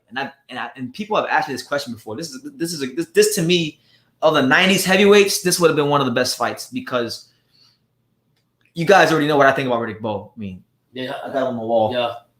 Well, it was most behind me. Love Riddick Bowe as a fighter. Ike Abuchi, we don't even know how good he could have became, because he went to prison and whatnot. But before he went to prison, he made sure he made his mark. He made a statement. If you don't know about Ike Abuchi, you know about him? No. He was in that Nigerian heavyweight. His two most notable wins. He beat David Tua in one of the most exciting fights. Shit. They actually broke the record. I think at the time they set a record for the most punches thrown in heavyweight fights. Like one of the best heavyweight fights. and then he knocked out undefeated Chris Bird. No shit. And then he went to prison. I forgot what he went to prison for. All right. But then like his whole career got ruined. But he was up there. Yeah. So Bo, I think this fight would have been great because Ibushi probably would have been one of the only heavyweights of that time, and maybe ever, that could match Riddick Bowe in the physical strength department and could fight with him on the inside. So I think this would be a hard fight for Riddick Bowe. But I think Riddick Bowe would actually find a way to pick apart Ibushi and break him down in the later rounds. If they can get these both fighters in the ESBC game, you guys can find out and have fantasy on it. Bernard, shout out to Bernard with the super chat. He says, "Have you seen the new outfit for the Wilder Fury Trilogy?" Crazy, man. We did see it, and it looks like he took it to the next level because last time they were saying that they had the battery pack wasn't working. No. The people. Did you watch the interview where the weird costume designers talked? No, I never seen that one. Okay, there was an interview where there were like these two like gay transgender dudes. Okay, like the guy was like the guy was trying to be a girl, but he was clearly a guy. Right. He was like, that wasn't Deontay, and they were talking about some of the issues that they had. Apparently, like one of the battery packs wasn't working, so like. Apparently, in the last fight, the crown was supposed to have infrared lights that shot right through the crown. So now it looks like they got those issues sorted out. So now we're gonna see the costume in full form. We ain't got to worry about none of that. He needs to be focusing. I was telling my son this the other day. We were riding. I told him, I said, he needs to come in there with his boxing robe on, his village boxing shorts on, forget all that showboating because I don't want to have no excuses when he gets his ass beat. Yeah. Well, what they're gonna say that the infrared lights shock his head or something and give him a headache or something. I'm gonna listen. So I'm gonna give you a list of the potential excuses we could get. So either it's gonna be the costume, it'll be Malik Scott, it'll be Fury cheated, this one's the wild card. This is the excuse that nobody's talking about. It'll be Don House. It'll be Don House set me up. Because what's gonna happen is the LDBC is gonna pick. They're gonna find this interview for when Don House called this little paper champion, and they're gonna say, "Yeah, Don House was a snake." Jeez. I promise you, it'll be one of them 4 excuses. I promise you. I'm telling you, he hasn't got over the first time making excuse with the fight, and I've been saying along until he gets over that, he's not gonna go into a fight. Hold on, I gotta cut you off. Another thing I gotta tell you guys. Yeah. Now I don't know if you heard or saw this. Deontay Wilder got a new fragrance coming out. He just dropped a new what? A new Deontay Wilder got like a cologne or a perfume that dropped with his wife. I didn't even know that. Yeah. So he got a new. I forgot what it's called. You got your phone? It's right there. Hold on, let me see. Let me see this. Well, I'll use my phone. It's all right. Yeah, freaking Deontay Wilder got a new. I don't know. Have any of y'all heard about the new Deontay Wilder fragrance, the perfume or the cologne? When did that come out? I saw it today. I went to go check something and I saw it. Are you serious? I saw it today. Yeah, I'm gonna show you. I want to show everybody here so y'all can see. So make sure y'all smash that like button. I appreciate all the support and the love.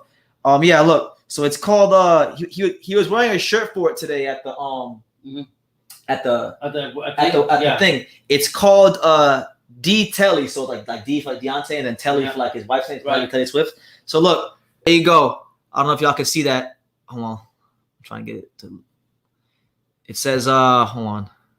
Where 2 souls connect as one, D Telly, the new fragrance. So now he's gonna say, "Oh, I couldn't be Fury because I was focused on promoting my new fragrance line."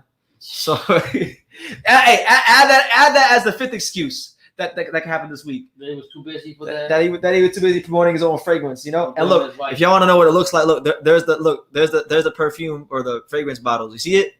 There you have it, man. So if y'all want to smell like Deontay Wilder, if y'all want to smell like excuses, there you go. You can get the new Detelli fragrance. Look, what you think? Oh yeah, I seen that. You seen that? I thought it was a name brand. I didn't know any better. I give him credit though. It's a nice poster. Yeah. I can't hate on the branding. It's good branding. Yeah. Yo, who's this promotional company? ProBellum, Reggie Progress, and Badu Jack signed with them too. I'm gonna get to that. Just let me get to a couple comments. Okay. An excuse for Deontay, the new fragrance. Yes, he's gonna blame the fragrance for his. We found it. We found the excuse. We have found the excuse. He's gonna say, "Oh, I wasn't focused because I was promoting my new fragrance," or he's gonna say, I got sick before the fight because I was inhaling my new fragrance called Mentalities. And apparently it's limited edition. It's only 100 bottles. So if y'all want to smell like Deontay Wilder, you can only get 100 bottles apparently. You know what I'm saying? How much is selling it for, first of all? Huh? It's got to be selling for a lot of money. You see, Wilder's over here training with demonic Power Rangers, and Fury was trying to balance training with the birth of his 6th kid. Yeah, man. And yeah, good point, Bernard. It's gay people. You did if it was gay people, his wife advised him to do that. Yeah, his wife is behind. So his wife's behind the perfume. What? The perfume, the costume. And truthfully, look, this is my opinion. I think she's behind the reason he took the 3rd fight, because if you guys remember, when he lost to Fury in the rematch, I remember the first interview. It was at the arena. The first interview, that same night when he lost, Wilder's not around. They're asking her about the fight. Yeah. She said, "Oh yeah, we're taking the 3rd fight," which is translation for "I'm trying to get another paycheck." Jeez. I'm trying to get paid. Yeah. Wow. You know. So it is what it is. BT, what's going on with Tank? Punch Drunk made a video about. Oh yeah, so apparently Tank might be going to prison or jail soon. I don't know what that's all. I haven't looked into it, but I heard about it. Y'all could inform me on that. I haven't seen much on it. Oh wow. What do you do? Pay child support or something? Probably. Who knows? Yeah. Shout out to Nathan Carey, my man out there in the UK. He says that LDBC fans are in denial over Wilder's loss. They blame the gloves. And all kinds of shit. Yeah. Oh my God.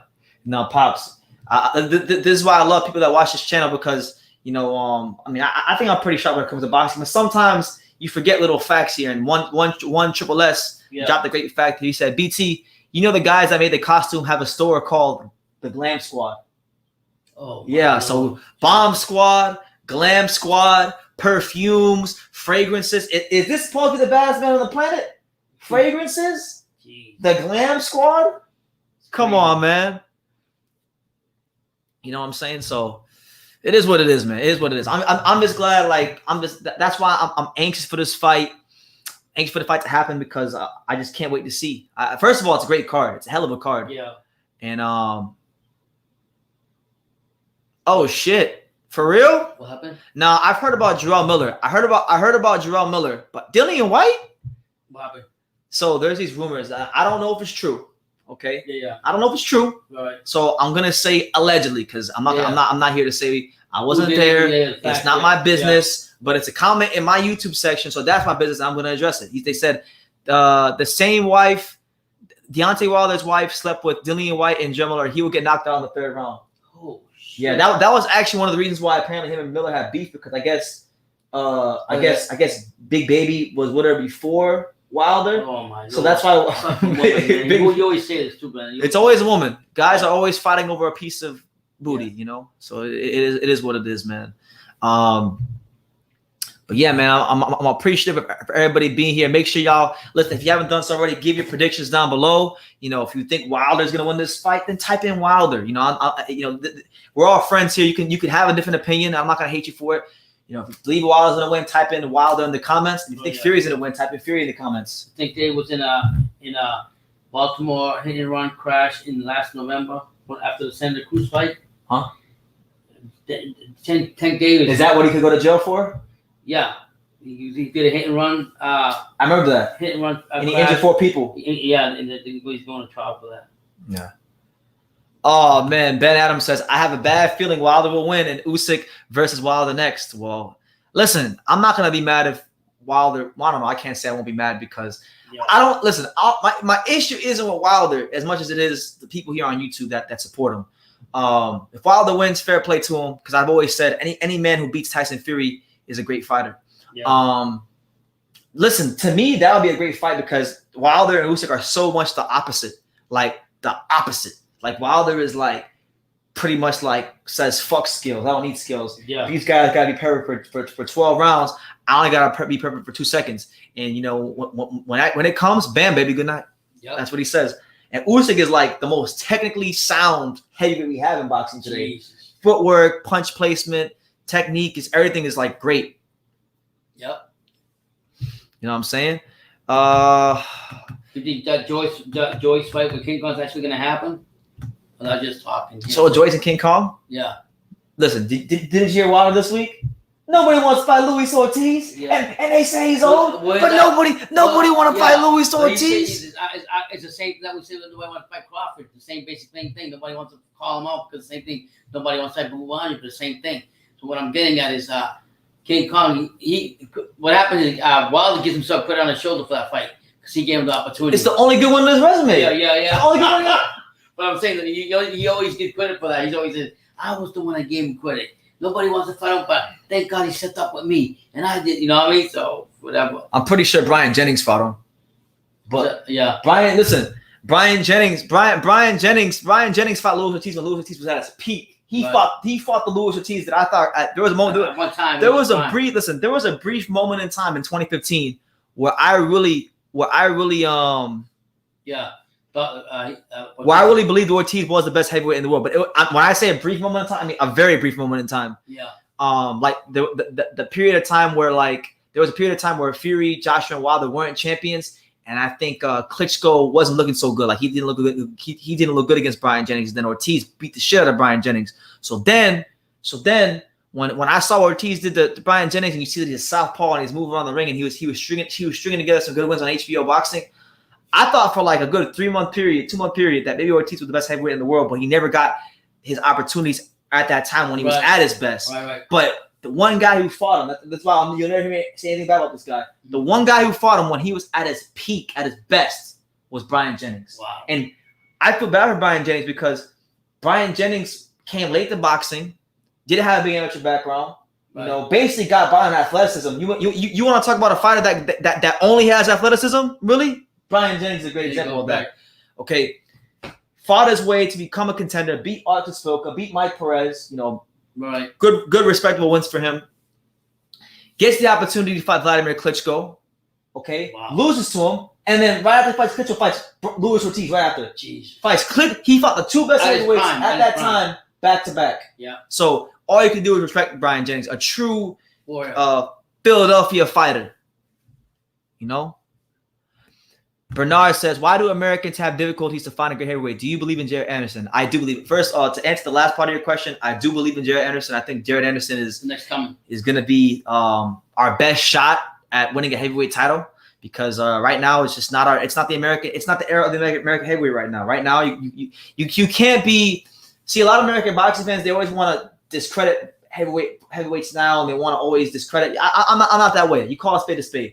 Right now, you got. England has a lot of great heavyweights. You got, Croatia's in the mix with Filip Hrgovic.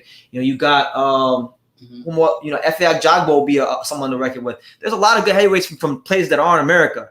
But to answer the first part of your question, the reason I think America has such a difficult time in trying to find that next heavyweight championship is because a lot of the best athletes in America don't box. A lot of American heavyweights these days.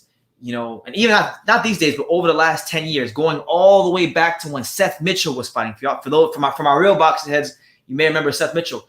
A lot of American heavyweights these days aren't guys that box their whole life. They're fighters that, came from another sport like basketball or football, and then they came to boxing later on in life. Like Gerald Washington or Dominic Breazeale, guys like that. Cassius Chaney, who we met. These guys, so the American heavyweight isn't like in 2021, isn't like it was in 1991 when you would have guys as blue chip amateurs and there was a lot of investment in the American amateur system. So I think it's not just one thing. It's a multitude of things. It's a lot of things. The first thing is that there's been lack of investment in the American amateur system. So because of lack of investment in the American amateur system, you're not going to have as much talent coming through the American amateur pipeline. That's number one. Number two, most kids, young men, would rather play college sports because there's no scholarships for boxing. There's no college boxing. I mean, there is, but it doesn't really mean anything. You can't really progress in boxing doing college boxing.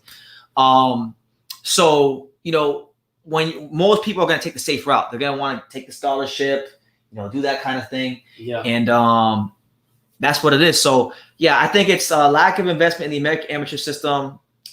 The fact that the best American athletes that are heavyweights don't box, And yeah, what do you think? Anything you want to add? No, I agree with what you're saying. But I believe in Jared Anderson, though. I think Jared Anderson is getting a lot of good work. You know, he's sparring with Tyson Fury and Efe Ajagba, and he's someone that, you know, was a really, really, really just talented amateur. I believe he won National Golden Gloves a couple times.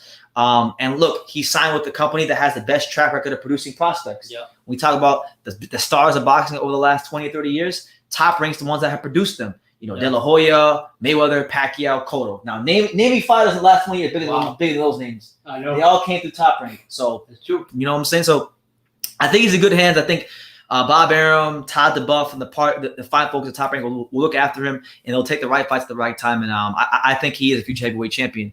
I think, the next crop, the guys that I see reaching the top are going to be like him, Philip Hergovic, who I'm very high on. Those are the two guys that I'm really, really high on. And I think Dubois still has the future of the division as well. You know? He's still young. Pops, I was adopted, man. My experience was great. I was the only guy with a group of girls, and I am their family. How was your experience? Mine was good too. I grew up with about 15 kids in a home, so it was different. But I actually had 3 brothers that became my brothers and sisters when I was adopted. But it was a good experience for me. I was raised by a German, and that made me the person that I am today. So I'm truly blessed. Absolutely. Shout out to Arroyo again with the $1.99 super chat. He says, Jared Anderson is all hype. Tell them why I think that. Oh my God. What he says that? So hype. I think we talked about this last night on the live last night. Briefly, you may not remember.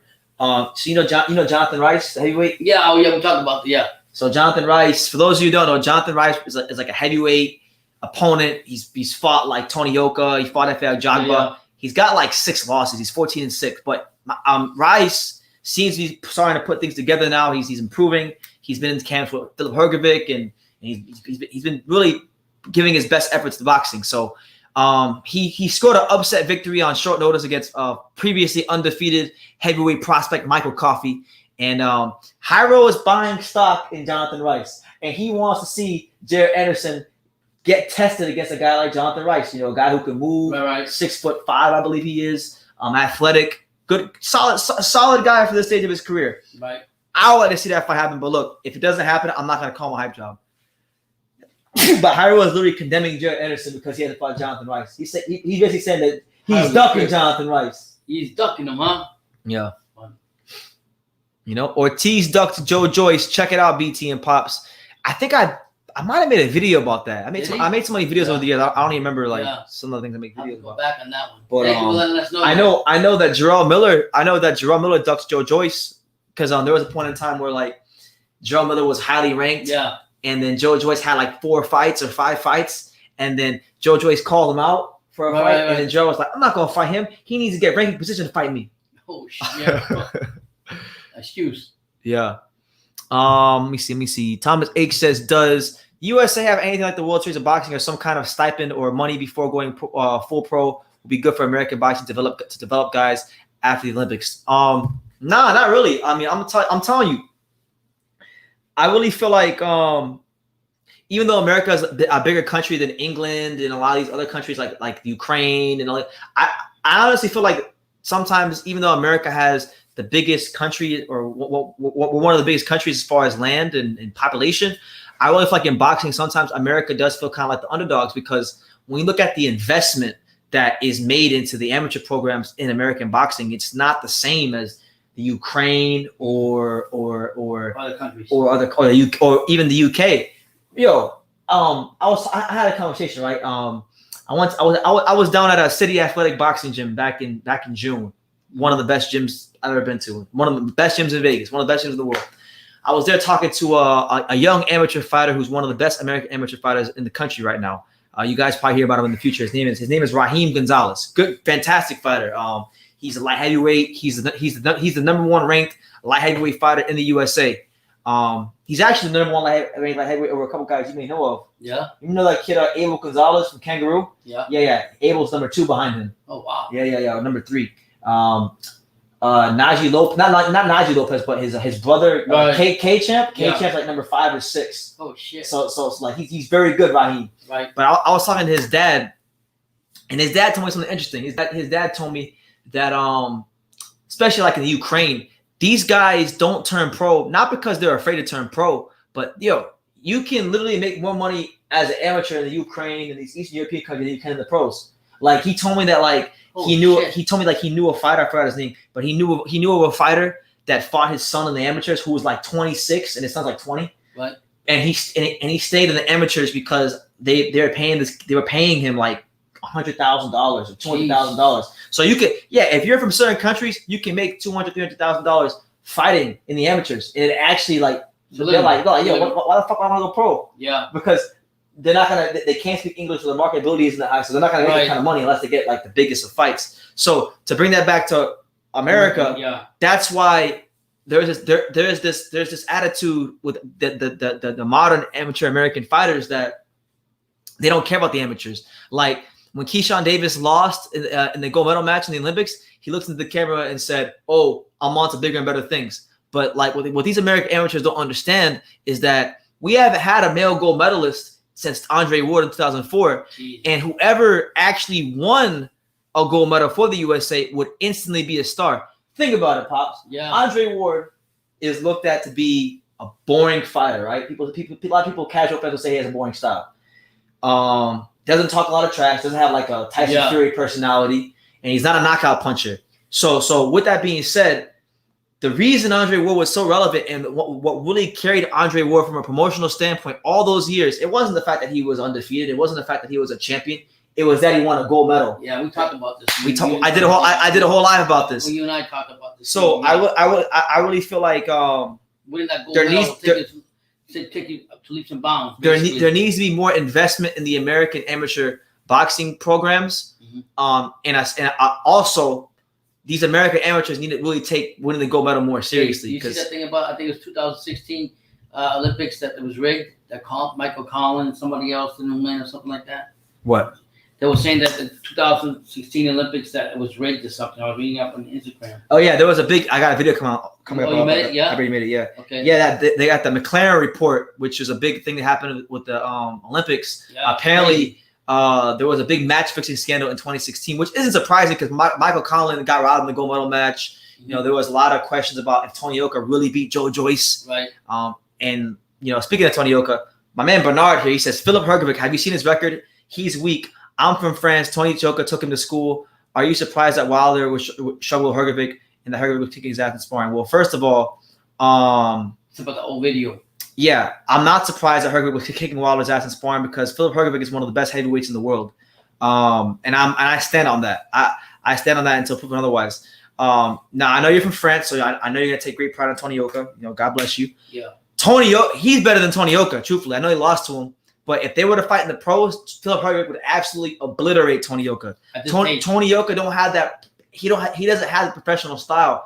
He's still over here throwing them the amateur punches.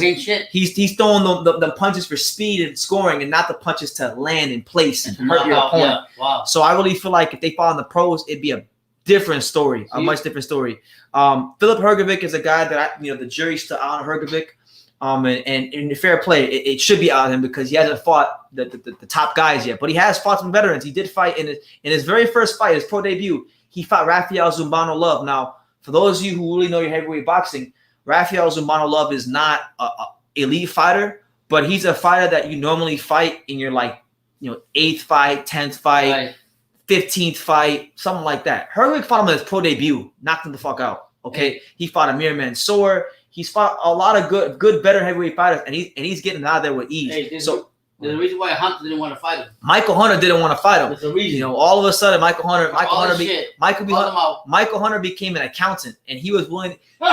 he was willing to lose his ranking in the IBF to not fight Hrgovic. So it's crazy. Make of that what you will. And people say that one thing about this to say about Hrgovic, we're getting on the subject, that he's slow, methodical, like this and that. But if you look at him on live when he's actually doing it, them punches are coming, right, Brendan? And punches are coming. Don't get it twisted. Listen, I've seen him train. Like a flips from a boxing. I've seen him train in person. He's deceptively athletic and he's deceptively quick. He kind of reminds me like the way I describe Hrgovic, people who have never seen him box. You got a signed glove from him over here too. Yeah, he's the offspring of Vitaly Klitschko. Wow, yeah. He boxes very similar to him. He's comfortable going backwards. He's comfortable going forwards. He's got a big right hand. He knows how to finish you. He's very patient. In my opinion, and this is just me, out of Joe Joyce, Dubois, Hrgovic, Yoka, Ditchko, out of all those guys, the guy that I think is the best out of all those guys, that crop of the heavyweights, Ditchko, Joyce, F.A. Jagba, all them guys. I got Hrgovic. I'm taking Hrgovic against the field. So to answer your question, yes, I've seen his record. I know him personally. I've seen him train. I know who he sparred. So he's basing it on his resume. That's what he's saying. I think at some point he's going to be a champion in this weight class. That's my opinion, though. People don't want to fight him, though. There's a reason why they don't want to fight him either.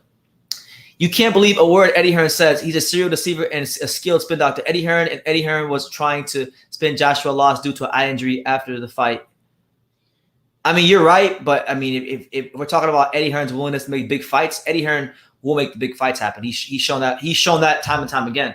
This year he's made what, Chocolatito versus Estrada. I can't remember. I mean, he made some good fights. Eddie Hearn is willing to make these fights happen. I mean, at the same token, I think he was just a bit surprised how the whole outcome was with Joshua. Seriously, and who wouldn't be when you had the cash cow there and then all the belts would be taken away. Yeah. Stephen Shaw, Addery says they want to see Stephen Shaw versus Dominic Brazil or Jared Washington. That would be an interesting fight next. That'd be good. That'd be a good test for Stephen Shaw. Those are two guys that I think are good tests for most guys on the come up. And eventually, I think Hrgovic's gonna have to fight one of those guys too. Because those guys they're not top fighters, but they've been in the ring with world level guys. Guys, they've been in there with the Wilders and the Joshuas and guys like that. So I agree. And to get back to that, Brazil is a guy that has shown himself. If you're not worth a damn as a prospect, because remember, there was a prospect that Dominic Brazil did expose, and I think it was the best one of his career. It was the black Polish dude that everybody said was the next big thing. The guy named Ugano. I remember it clear as day. I remember being here on YouTube, hearing Mr. Boxing Today talk about him. Right. Shout out to Mr. Boxing Today. Subscribe to him. Hearing Mr. Boxing Today talk about him. I remember seeing the articles on Boxing Scene about how he's the next this and how he's the next that. He was beating the brakes off of Brazil early, but then Brazil showed some balls. He showed some mettle, and he got him the fuck out of there quickly. Great fight. Ugano, Brazil versus Ugano. So if you're not worth it, if you're not worth your weight in salt as a heavyweight, you'll get found out by these guys real quick. I mean, even Gerald Washington, when Gerald Washington fought Wilder, he was up like 6-0. He was outboxing Wilder easy.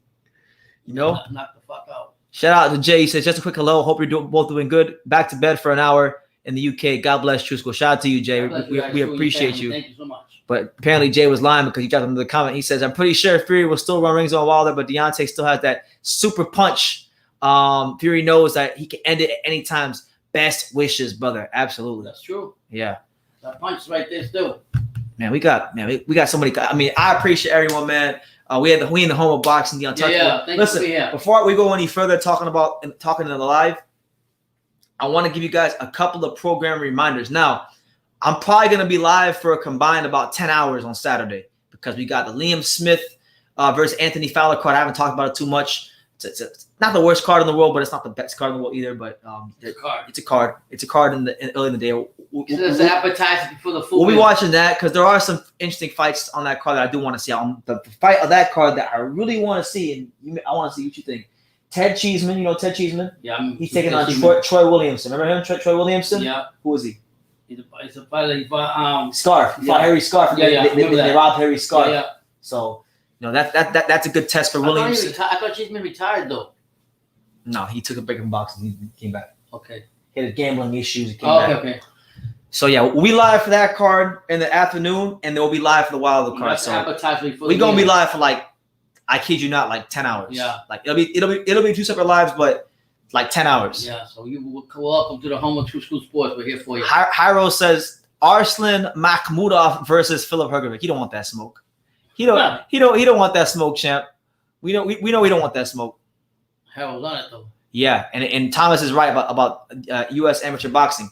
In the U.S., fighting amateurs cost a lot of money to travel and pay for tournaments and trying to find fights and sparring against ranked amateurs as someone who's climbing the ranks. It's very hard. I mean, That's true. I'm friends with a lot of amateurs here in South Florida, and the crazy thing about the amateurs is, it's bad enough that when these kids decide to turn pro, that when they get to pro boxing, they have to deal with corruption and a lot of bullshit. But I'll be honest with you guys. It's true what he says because Christian Nunes, yeah. he goes all over the place and he's got to find fights and stuff like that. Yeah. Like he just said with ranked individuals. Yeah. And that costs money.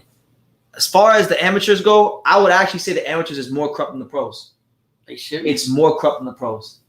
Like, it's just as bad as the pros. But you ain't saying like what Pistol People saying about New York amateurs over there, right? What? When we were talking about the referees and everybody was doing their own thing. Yeah. Is that what you thought about? What do you say? We saying them drinking and doing all kind of crazy stuff. Pistol Pete. Yeah. But the amateurs and stuff, how they were corrupt with it. Nothing was organized. It was crazy. Yeah, the amateurs can get very disorganized. There's not a lot of investment. There's just like the amateurs it needs a lot of work. It needs a lot of work. Hopefully it gets better before it gets worse. Thomas H says, I was going to bed before I saw the live. Have a good night. God bless BT Pops and everyone. Absolutely. Shout out to you, Thomas. Thank you for your comments. Thank you. Yeah. Shout out to Bernard again with the Bernard, Hyro, Lemon, Pepper, the guy earlier. Shout out to you guys for the super chats, man. What's the weakness of Fury and can you beat him? Yeah, any heavyweight can be beat. I think with Fury, the weakness of Fury, I would say he's easily the most well-rounded heavyweight of this generation because he can box better than everybody. He can come forward and slug it out just as good as anybody, and he's a great defensive fighter. On his day. I think the way you beat Fury is you gotta have if you're not good moving laterally, you gotta be able to close the gap quickly. So if you're not the kind of fighter that can fight in angles, and make him miss and then make him pay, then you gotta be the kind of fighter that that when you punch and you decide to commit to your offense can close range quickly. That's why Wilder had so much success in the first fight because he was extremely light. He was at what I believe to be his optimum weight, which was, I believe, like 215, something like that. He was like in the 215, 217 range. So when Wilder's at that weight, that weight, when he throws punches, he could be over here, but then he closed that gap extremely quickly, and it's coming from weird angles. And when it touches you, it hurts you. So that's what makes Wilder such a dangerous fighter. And when he's at his best, that's what makes Wilder his best. It's not his. It's people always get it twisted. They say, "Oh, Wilder's punch power is what makes it special." No, I mean, yeah, it's his power special, but what makes that power so effective is how quickly he'll close that gap, because he'll close range. Like when you're a fighter in that ring, you know what your range is. You can kind of gauge like how far an opponent will have to go to close range on you. But what Wilder, he does, when he's at a lighter weight, he does such a good job of closing range so quickly and in such a awkward way that it's very effective for him. So that's the weakness. You see that in Fury? It's not a weakness. It's just like it's a strength of Wilder. It's one of the strengths I feel you gotta have to beat him. Right. Now when you get him hurt, as we saw in that fight, in the first fight, when he gets up and you get 2 minutes to finish him, you gotta do it. You gotta really show that extra bit of quality to do that with Fury. Wow. I think there's been a couple of fighters in the past that have shown us how to beat Fury. John McDermott early in his career showed us how you can beat Fury because believe it or not, I thought John McDermott beat Tyson Fury in the first fight. And he had to give him a rematch. John McDermott crowded him and made it very tough. Steve Cunningham countered him. And then Nikolai Ferta made it a dogfight. So with that being said, Tyson Fury is beatable. He's not like in my opinion, and this is only my opinion, but like if you take all the best heavyweights in history of boxing, George Foreman, Holyfield, Bo, Ken Norton, Ali, whoever. If you take all the best heavyweights and you put them at their absolute best, okay, I think there's guys that at their peak that are better than Fury, that are harder to beat than Fury. Like I think Riddick Bowe at his best was better than Fury is at his best. That's my opinion. Ali, same thing. But Tyson Fury is so well-rounded. You can make the argument that there's never been a heavyweight fighter in history that's more rounded than him. It just, I think Fury too. At that size too, that makes it even harder. He's awkward the way he does things. You don't know what to expect. How he's going to come at you. Yeah, he does that, like Steve say. He studied Muhammad Ali, the fainting and all this other stuff, the slickness he got for being a tall guy. So yeah. See, this is why I love Arroyo, because I get caught up in all this big time boxing that I forget about the real cards. Yeah, he reminds me of these real cards. God. He says, key reminder: the Roy Jones Jr. card is in Mexico on the 18th of this month. Yeah, man. Roy Jones Jr. Promotions. We'll be live for that. We're going live for all these club shows, all of them. Ben Adams says, BT and Pops, I feel very sorry for George Kambosos Jr. I really like him. Yeah, man. I'm disappointed because he's done everything right to get this fight and everything, and just keep pushing back. So I'm kind of glad that he actually went on and he's got his lawyers and everything, and he didn't sign off on the 16th. So I would do the same thing. You're dicking me around left and right. How much more time are you going to dick me around? I want to fight. Now, look, X-Ace99X, shout out to him. He's been a long-time viewer of the channel. He says, Wilder's shoestring will be too heavy this time when he loses. Well, no, look, I don't know if you missed the early part of the live. Oh, shit. But the new excuse, it's not the water, it's not the gloves, it's not the costume. Shit. That's just so 2020, life is about progression, and you gotta upgrade your excuses. So look, the new Wilder excuse is that he was too busy promoting his new fragrance line called D-Telly. It says where two souls connect as one, and then it's a picture of him kissing his wife. You know what I'm saying? So if y'all want to smell like Deontay Wilder, they got 100 bottles, limited edition. Now the new excuse is gonna be that he was too busy promoting his fragrance line, or it's gonna be that he felt under the weather because he was breathing in the new fragrance. What do you think? I don't know. I just don't know anymore what to think of it. I'm just gonna wait and see because it's gonna be a long list. Yeah, Boxing Magic. He says LDBC is the KKK of boxing. Their little cult they got going, worshiping Wilder. It's weird. Yeah, I don't venture over to that side of YouTube too much. I mean, every now and then I might watch a video if somebody sends it to me, but or whatever. But I'm gonna tell you this. Now, look, if Fury loses, I'm gonna give Wilder his full credit. But if Fury wins the way I think he's gonna win, we're gonna be doing a whole lot of trolling. Yeah. That day. So you're not gonna want to miss that. Now Hyro, I'm talking to Hyro about this a lot. Hyro has been very adamant about this. He's been saying that Isaac Cruz, if he were to fight George Kambosos, that he's gonna fold him up like a blue steel chair. Isaac Cruz? Yeah, Isaac Cruz. Mexican. Short, pitbull. Yeah. What do you think? George Kambosos versus Isaac Cruz. Who you got? I like Kambosos. I'd ask you who you think will win. I'm going to go with my gut feeling. I'll still take Kambosos. Yeah, I told her I think Kambosos will win too. Al the Pal. Oh, Al the Pal, what's up? What's going on, Al the Pal? Al the Pal, hold on, Al the Pal. I think I missed a message from somebody. Hold on. I'm gonna get to you, Al the Pal. But good to see you, champ. Good to see you. What did what's his name say? America, Mexico, and Canada should become one country. The North American Union. Would anyone like that? No, absolutely not. I don't want to be associated with the Canadian. Let the Canadians be the Canadians, and let the Mexicans be the Mexicans. I want to be the American. No, I've got friends that are Mexican and Canadians. I love them both, but I don't think we should do that. Because I feel like if I'm not gonna get too deep into that question, but I feel like if we were to do that, we would get even closer to a one world government, which I think Anyway, don't want to get into all that, but. Hyro says, Pops, did you hear that Kosai Tanaka is moving to 118? Is he? Yeah. Now, this brings Hyro joy because last year I was telling Hyro that, you got to watch this Kosai Tanaka dude. He's so good. Man. He's fighting Kazuto Ioka in this big fight. He's going to be a 4-division champion in less than 16 fights or whatever. Oh, right? Yeah. So Hyro watched that fight. Yeah. And Kosai Tanaka got his shit pushed back by Kazuto Ioka. Yeah. Kazuto Ioka had that boy doing black flips. So Hyro always reminds me.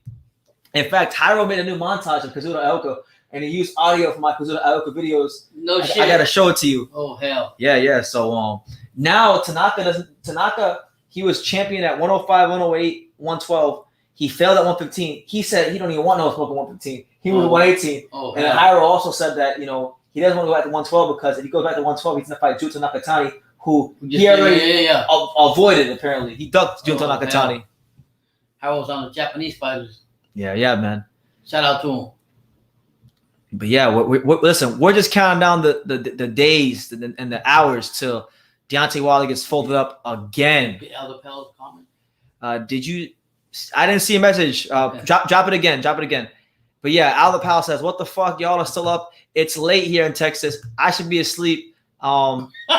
Yeah, that's been the case for a lot of people. Yeah. You know, I said that a lot of people. Listen, I wanted to go live earlier in the day, but I was waiting to interview somebody. It didn't happen today. It should be happening tomorrow. I'm not going to tell you guys who it is. It's one big interview. It could be two. It might be two, but for now it's only one. But it could be two massive interviews on the channel. So stay tuned for that. I'm doing one. I'm doing one of them tomorrow morning, and hopefully I get the second one as well done tomorrow morning as well.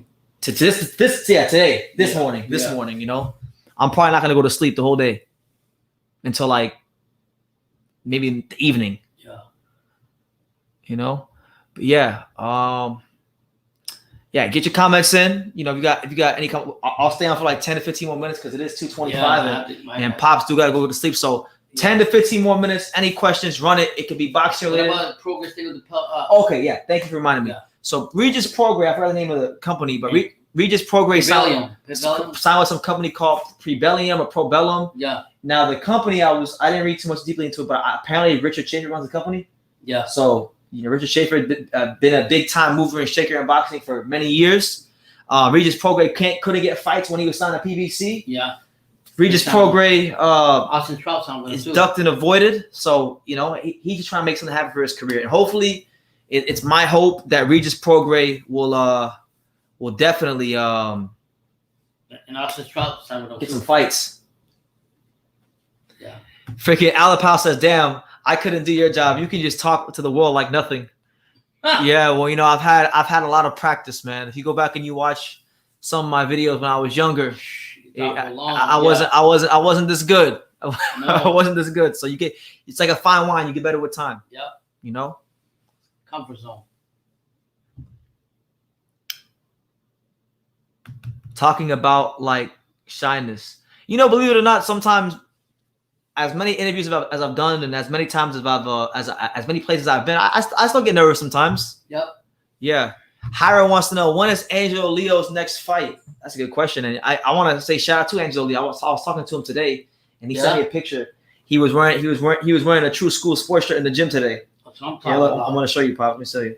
But as far as Angelo, his next fight, I don't know. I've heard a lot of things about Angelo that I can't really talk about publicly. As far as his next fight, you know, I just hope that whatever decision he makes, it's the right decision for him, because I feel like he's been mistreated in some ways by many other promotions, and I'll leave it at that. I can't really talk about too much what you got going on, but if I had it my way, I would like to see Angelo Leo move up to 126 and fight Leo Santa Cruz. I think that'd be a big fight for him. God. I think that'd be a big fight for him. It'd be a fight that he could win.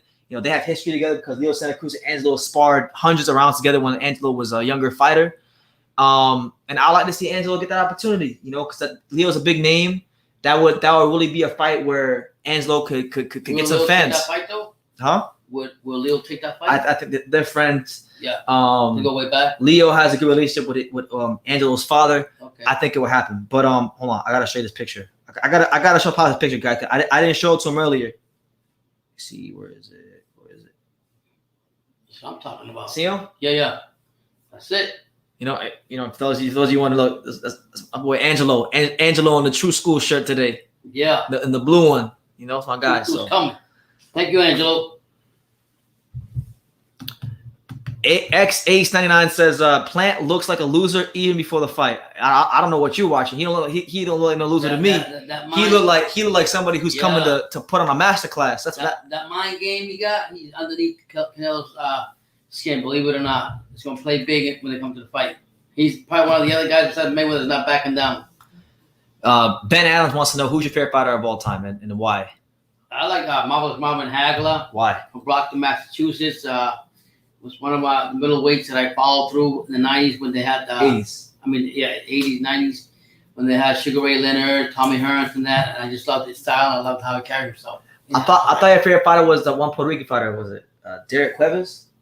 Go fuck. Hey, for those of you who don't know, so there was this fighter who used to fight on these local South Florida shows. His name was Derek Chavez. And they were hyping him up. He headlined a couple of small shows out here, and my dad was rooting for him because he's Puerto Rican and whatnot.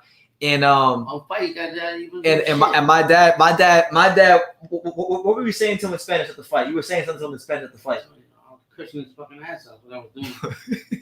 He wasn't doing nothing I like to see any fighter. To be honest with you, I mean, if you're gonna be a hype job, do your job. You said you're gonna be a hype job. Do your job. I'm saying like. Go up there and do what you're supposed to do. You're supposed to be this good guy, and you can get everybody believing in you, and you don't do shit. How about Bo? What Bo call him? Huh? What did Bo call him? Oh yeah, Riddick Bowe said that Derek Cuevas. I can't repeat it. I can't repeat it. It was bad. But Pop's favorite fighter has always been Hagler. I mean, I had a chance to meet Hagler before he passed away. So that was a very special moment for me. My favorite fighter of all time, I know you didn't ask me, but I'm gonna answer anyway. Is Roman Gonzalez, Roman Chocolatito Gonzalez. I love it. I love everything. I love everything about him as a fighter. Everything represents as a boxer. So yeah. Hyro says, Pops, I don't watch. Oh man. He says, Pops, I don't watch Tiana Trumping sometime, man. I enjoy nature, and those True School podcasts are lit when I walk. Tiana Trump's a porn star, just so you know. I have no clue. Yeah. That was President Trump's daughter. No, this is black girl. Okay. Red bone girl. I have no clue. Okay. Yeah. Jeez. You're putting me on game, Harold. No, I don't think he should be putting you on that kind of game. Yeah. I don't be getting into all that, but yeah. Yeah. Julio Cesar Chavez was a good fighter. Now he was a great fighter. He's a great fighter. I think he's second best Mexican fighter of all time. I got him right there behind. Salvador Sanchez. Yeah. Salvador Sanchez to me is the clear cut number one Mexican fighter of all time, and then I got Chavez too. Because look, people can say what they want about Chavez, and Chavez padded his record, and Chavez didn't fight nobody, or he fought a lot of bin men, and he did. But you know what he did? You know what he did in between all that? He made sure to fight all the guys that had that weren't stylistic advantages to him, like all the American fighters that were going to give him problems, like Greg Haugen and Roger Mayweather and Meldrick Taylor and all these guys. Like literally, he fought all of them. Win, lose, or draw, he fought them all. Gave them rematches sometimes, and even knocked some of them out. Frankie Randall. These are guys that didn't have favorable matchups to him, and when he was in a position of power like Canelo is now, he still fought them. So to me, that makes Chavez great. To me, Chavez embodies the spirit of a lot of what a Mexican fighter should be.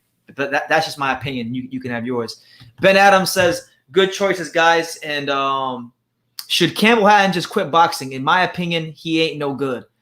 I agree with you. Right now, I think Campbell Hatton is absolute trash as far as his skills and his talent.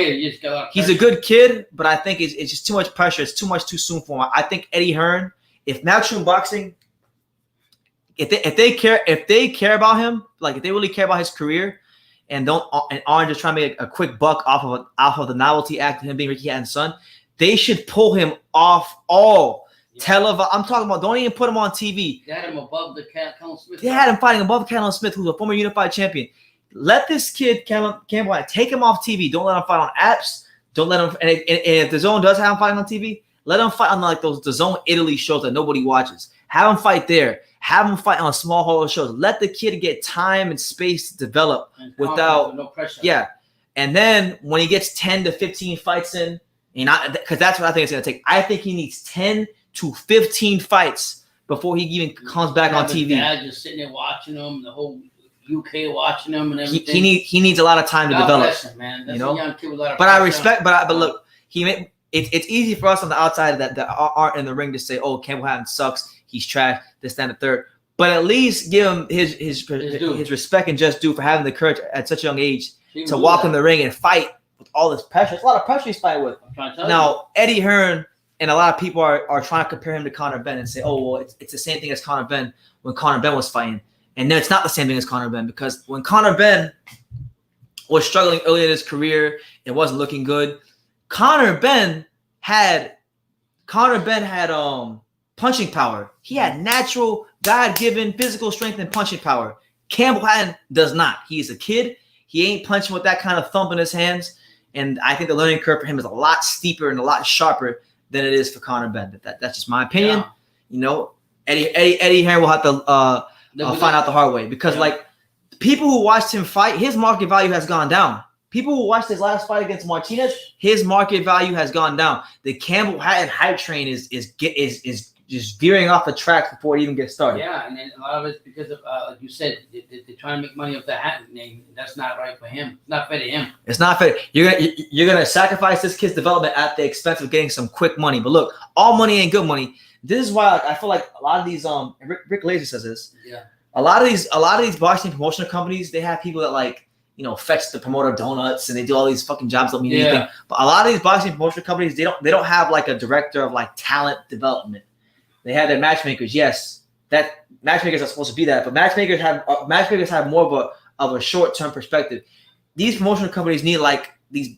They need boxing people, good boxing people that are interested in fighter development. Yeah, but I'll be honest with you. His dad being his manager should be looking out better for him. He's not, because his dad wants him to live the same dream that he had. Now look, and he's not no Ricky Hatton. He's not his dad. He's not his dad. He doesn't fight like his dad. So for his dad to put him in that position is bad. It's really, manager, and he's the manager. And he's the manager. Like they wanted to say, oh, it's sink or swim. No, man. I don't know how many fights Ricky Hatton had off top, you know, right now, but I bet you it was more than what Campbell Hatton had. That's true. Campbell Hatton didn't have that many amateur fights. And then you're throwing him in front of an audience, a big audience. So in one way, you know, I do feel bad for the kid because I feel like, you know, they're gonna put him with the wrong person. You know, I can already see it. What is he? He's like he's 4-0 right now with 0 knockouts, right? So he's 4-0 with 0 knockouts. I can already see it. It's gonna be like his 8th or 9th fight. Maybe he'll probably have like a good performance here or there. He might get a couple knockouts, and they're gonna throw him in there with like some 7-13 Mexican fighter, 7-13, some 7-13-2 Mexican fighter we never heard of, and he's gonna get his shit pushed back. And the thing about it that's what's gonna happen. The reality is, a kid is not fighting to a level that he should be at. He's being rushed, and the reality is, what about his health and his surgery? About, like you said, you're gonna put him in there with a pit bull Mexican fighter that's got a lot of experience. Let me be honest, Martinez was exposed him left and right. Oh. He was just playing with him. And that was just a journeyman or whatever he was, whatever what the case was. But just imagine, like you said, if you had somebody like a Mexican guy to come in. Yeah, like one of those tough, durable Mexican fighters. Whatever the case, now it has to be somebody that got more experience going in there that doesn't care if you don't have experience or not. Well, I'm saying Mexican fighters because that happens a lot on matchroom cards. His health is more important than that, and you're putting that in danger. Addery Pennant says, Daniel Dubois versus Brian Jennings for Jonathan Rice would be a good test for him. Yeah, and I think that would be a good fight for Dubois because these are guys that are both very well experienced, tough, durable. I want to see Dubois with the Dream Bryan. Trevor Bryan? Yeah. That's a good fight. He called it out. He said he wants to fight him because. What do you guys think? Daniel Dubois versus Trevor Bryan. Chisora versus Oscar Rivas would be an interesting fight. It will be a good fight. Yeah. Two big punchers, two guys that come to lay it all on the line. I would like to could be one to look into. Hyro says October 11th, Hornets versus Heat. Who you got? Well, it's a preseason game. I don't really care if the Hornets win or not. I just want to see the team this year just get the preseason healthy because like I tell Pops, when the Hornets are healthy, it's the greatest show in basketball. You know, you got LaMelo Ball running the floor. All of the athletes now, they went ahead and they've actually added some depth at the center and power forward position. Guys that are we got more athletic over the offseason. So I'm looking for big things from the Hornets. I expect the Hornets top 6 in the East, getting back to the playoffs. But you know, as long as they develop good chemistry and don't get injured, I'm okay. It's a preseason game. Nobody cares about preseason basketball. Nobody cares. Shout out to my guy El Jefe, Oak Cliff's very own. What's up, man? He says, can Joshua Franco beat Gael Estrada? I feel Estrada fighting the way he fights my costume. Franco is his mandatory. Oh my God, that'd be a good fight. That's a good fight. I think Franco could be Gael. Yeah. I think Franco could give Cholatito a good fight as well. You know, Franco's a good fighter. I think being in there with somebody as experienced and as good of a boxer as Maloney, that's only gonna make him better. Did he just fight not too long ago. Yeah, he beat Maloney in the trilogy that nobody wanted to see. Right. The third fight. Right. Jesus. But I'm saying like he's a good fighter. Nobody really say much about him. Yeah. Boxing undercards are awful. Yeah, most of them are. Most of them are. We've been through. We've been through it. Oh my God. The worst one, look, the two. One we were yawning one time. We sitting here like, oh my God, what we're gonna do? The worst one of all time. I'm trying to think what undercard we went live for. I forgot, man. Frank Warren cards are the worst. The Frank Warren undercards are brutal. Fucking brutal. Queensberry Promotions, Frank Warren afternoon. Like we go live. You know we do two lives in a day. Yeah. It'll be like a live at like night, but then we have to go live in the afternoon. It'll take a lot out of you, believe me. It will take a lot out of you. One day I was watching my son. I wasn't here. I was driving, and I had my phone on, and I could just tell my son silently. While he says he's dreading that card. Oh, it was horrible. So you guys don't know. But it's the home of boxing, so whether it's an exciting card or a boring card, if it's a card, we're gonna watch it, and we gotta talk about it as it happens in real time. That's it. Yeah, man. But listen, guys. On that note, I think we're gonna wrap it up. Yeah. It's been about 2 hours, 15 minutes, almost 3 a.m. here in South Florida. And before I go, closing statements. Tomorrow, I'll be live probably in the evening or maybe at night, maybe tomorrow night, to react to the Deontay Wilder Tyson Fury press conference, because the press conference is tomorrow. So make sure you guys be on the lookout on the channel for that live. Should be a lot of fun to dissect what happens. Saturday night or Saturday afternoon, I'll be live for Liam Smith versus Anthony Fowler, and that's the afternoon card. And then the night card is the Dandada, the big fight. Yeah. Deontay Wilder versus Tyson Fury, the trilogy fight. Tyson Fury said he's going to make Deontay Wilder say no mas a Roberto Duran. He gonna make that boy speak Spanish. We'll see what happens, man. We'll see what happens. But that being said, I'll see you guys in the next live. And like I say on every single one of these videos, you can love me or you can hate me, but I'm just giving Daniel. So until next time, take care, guys.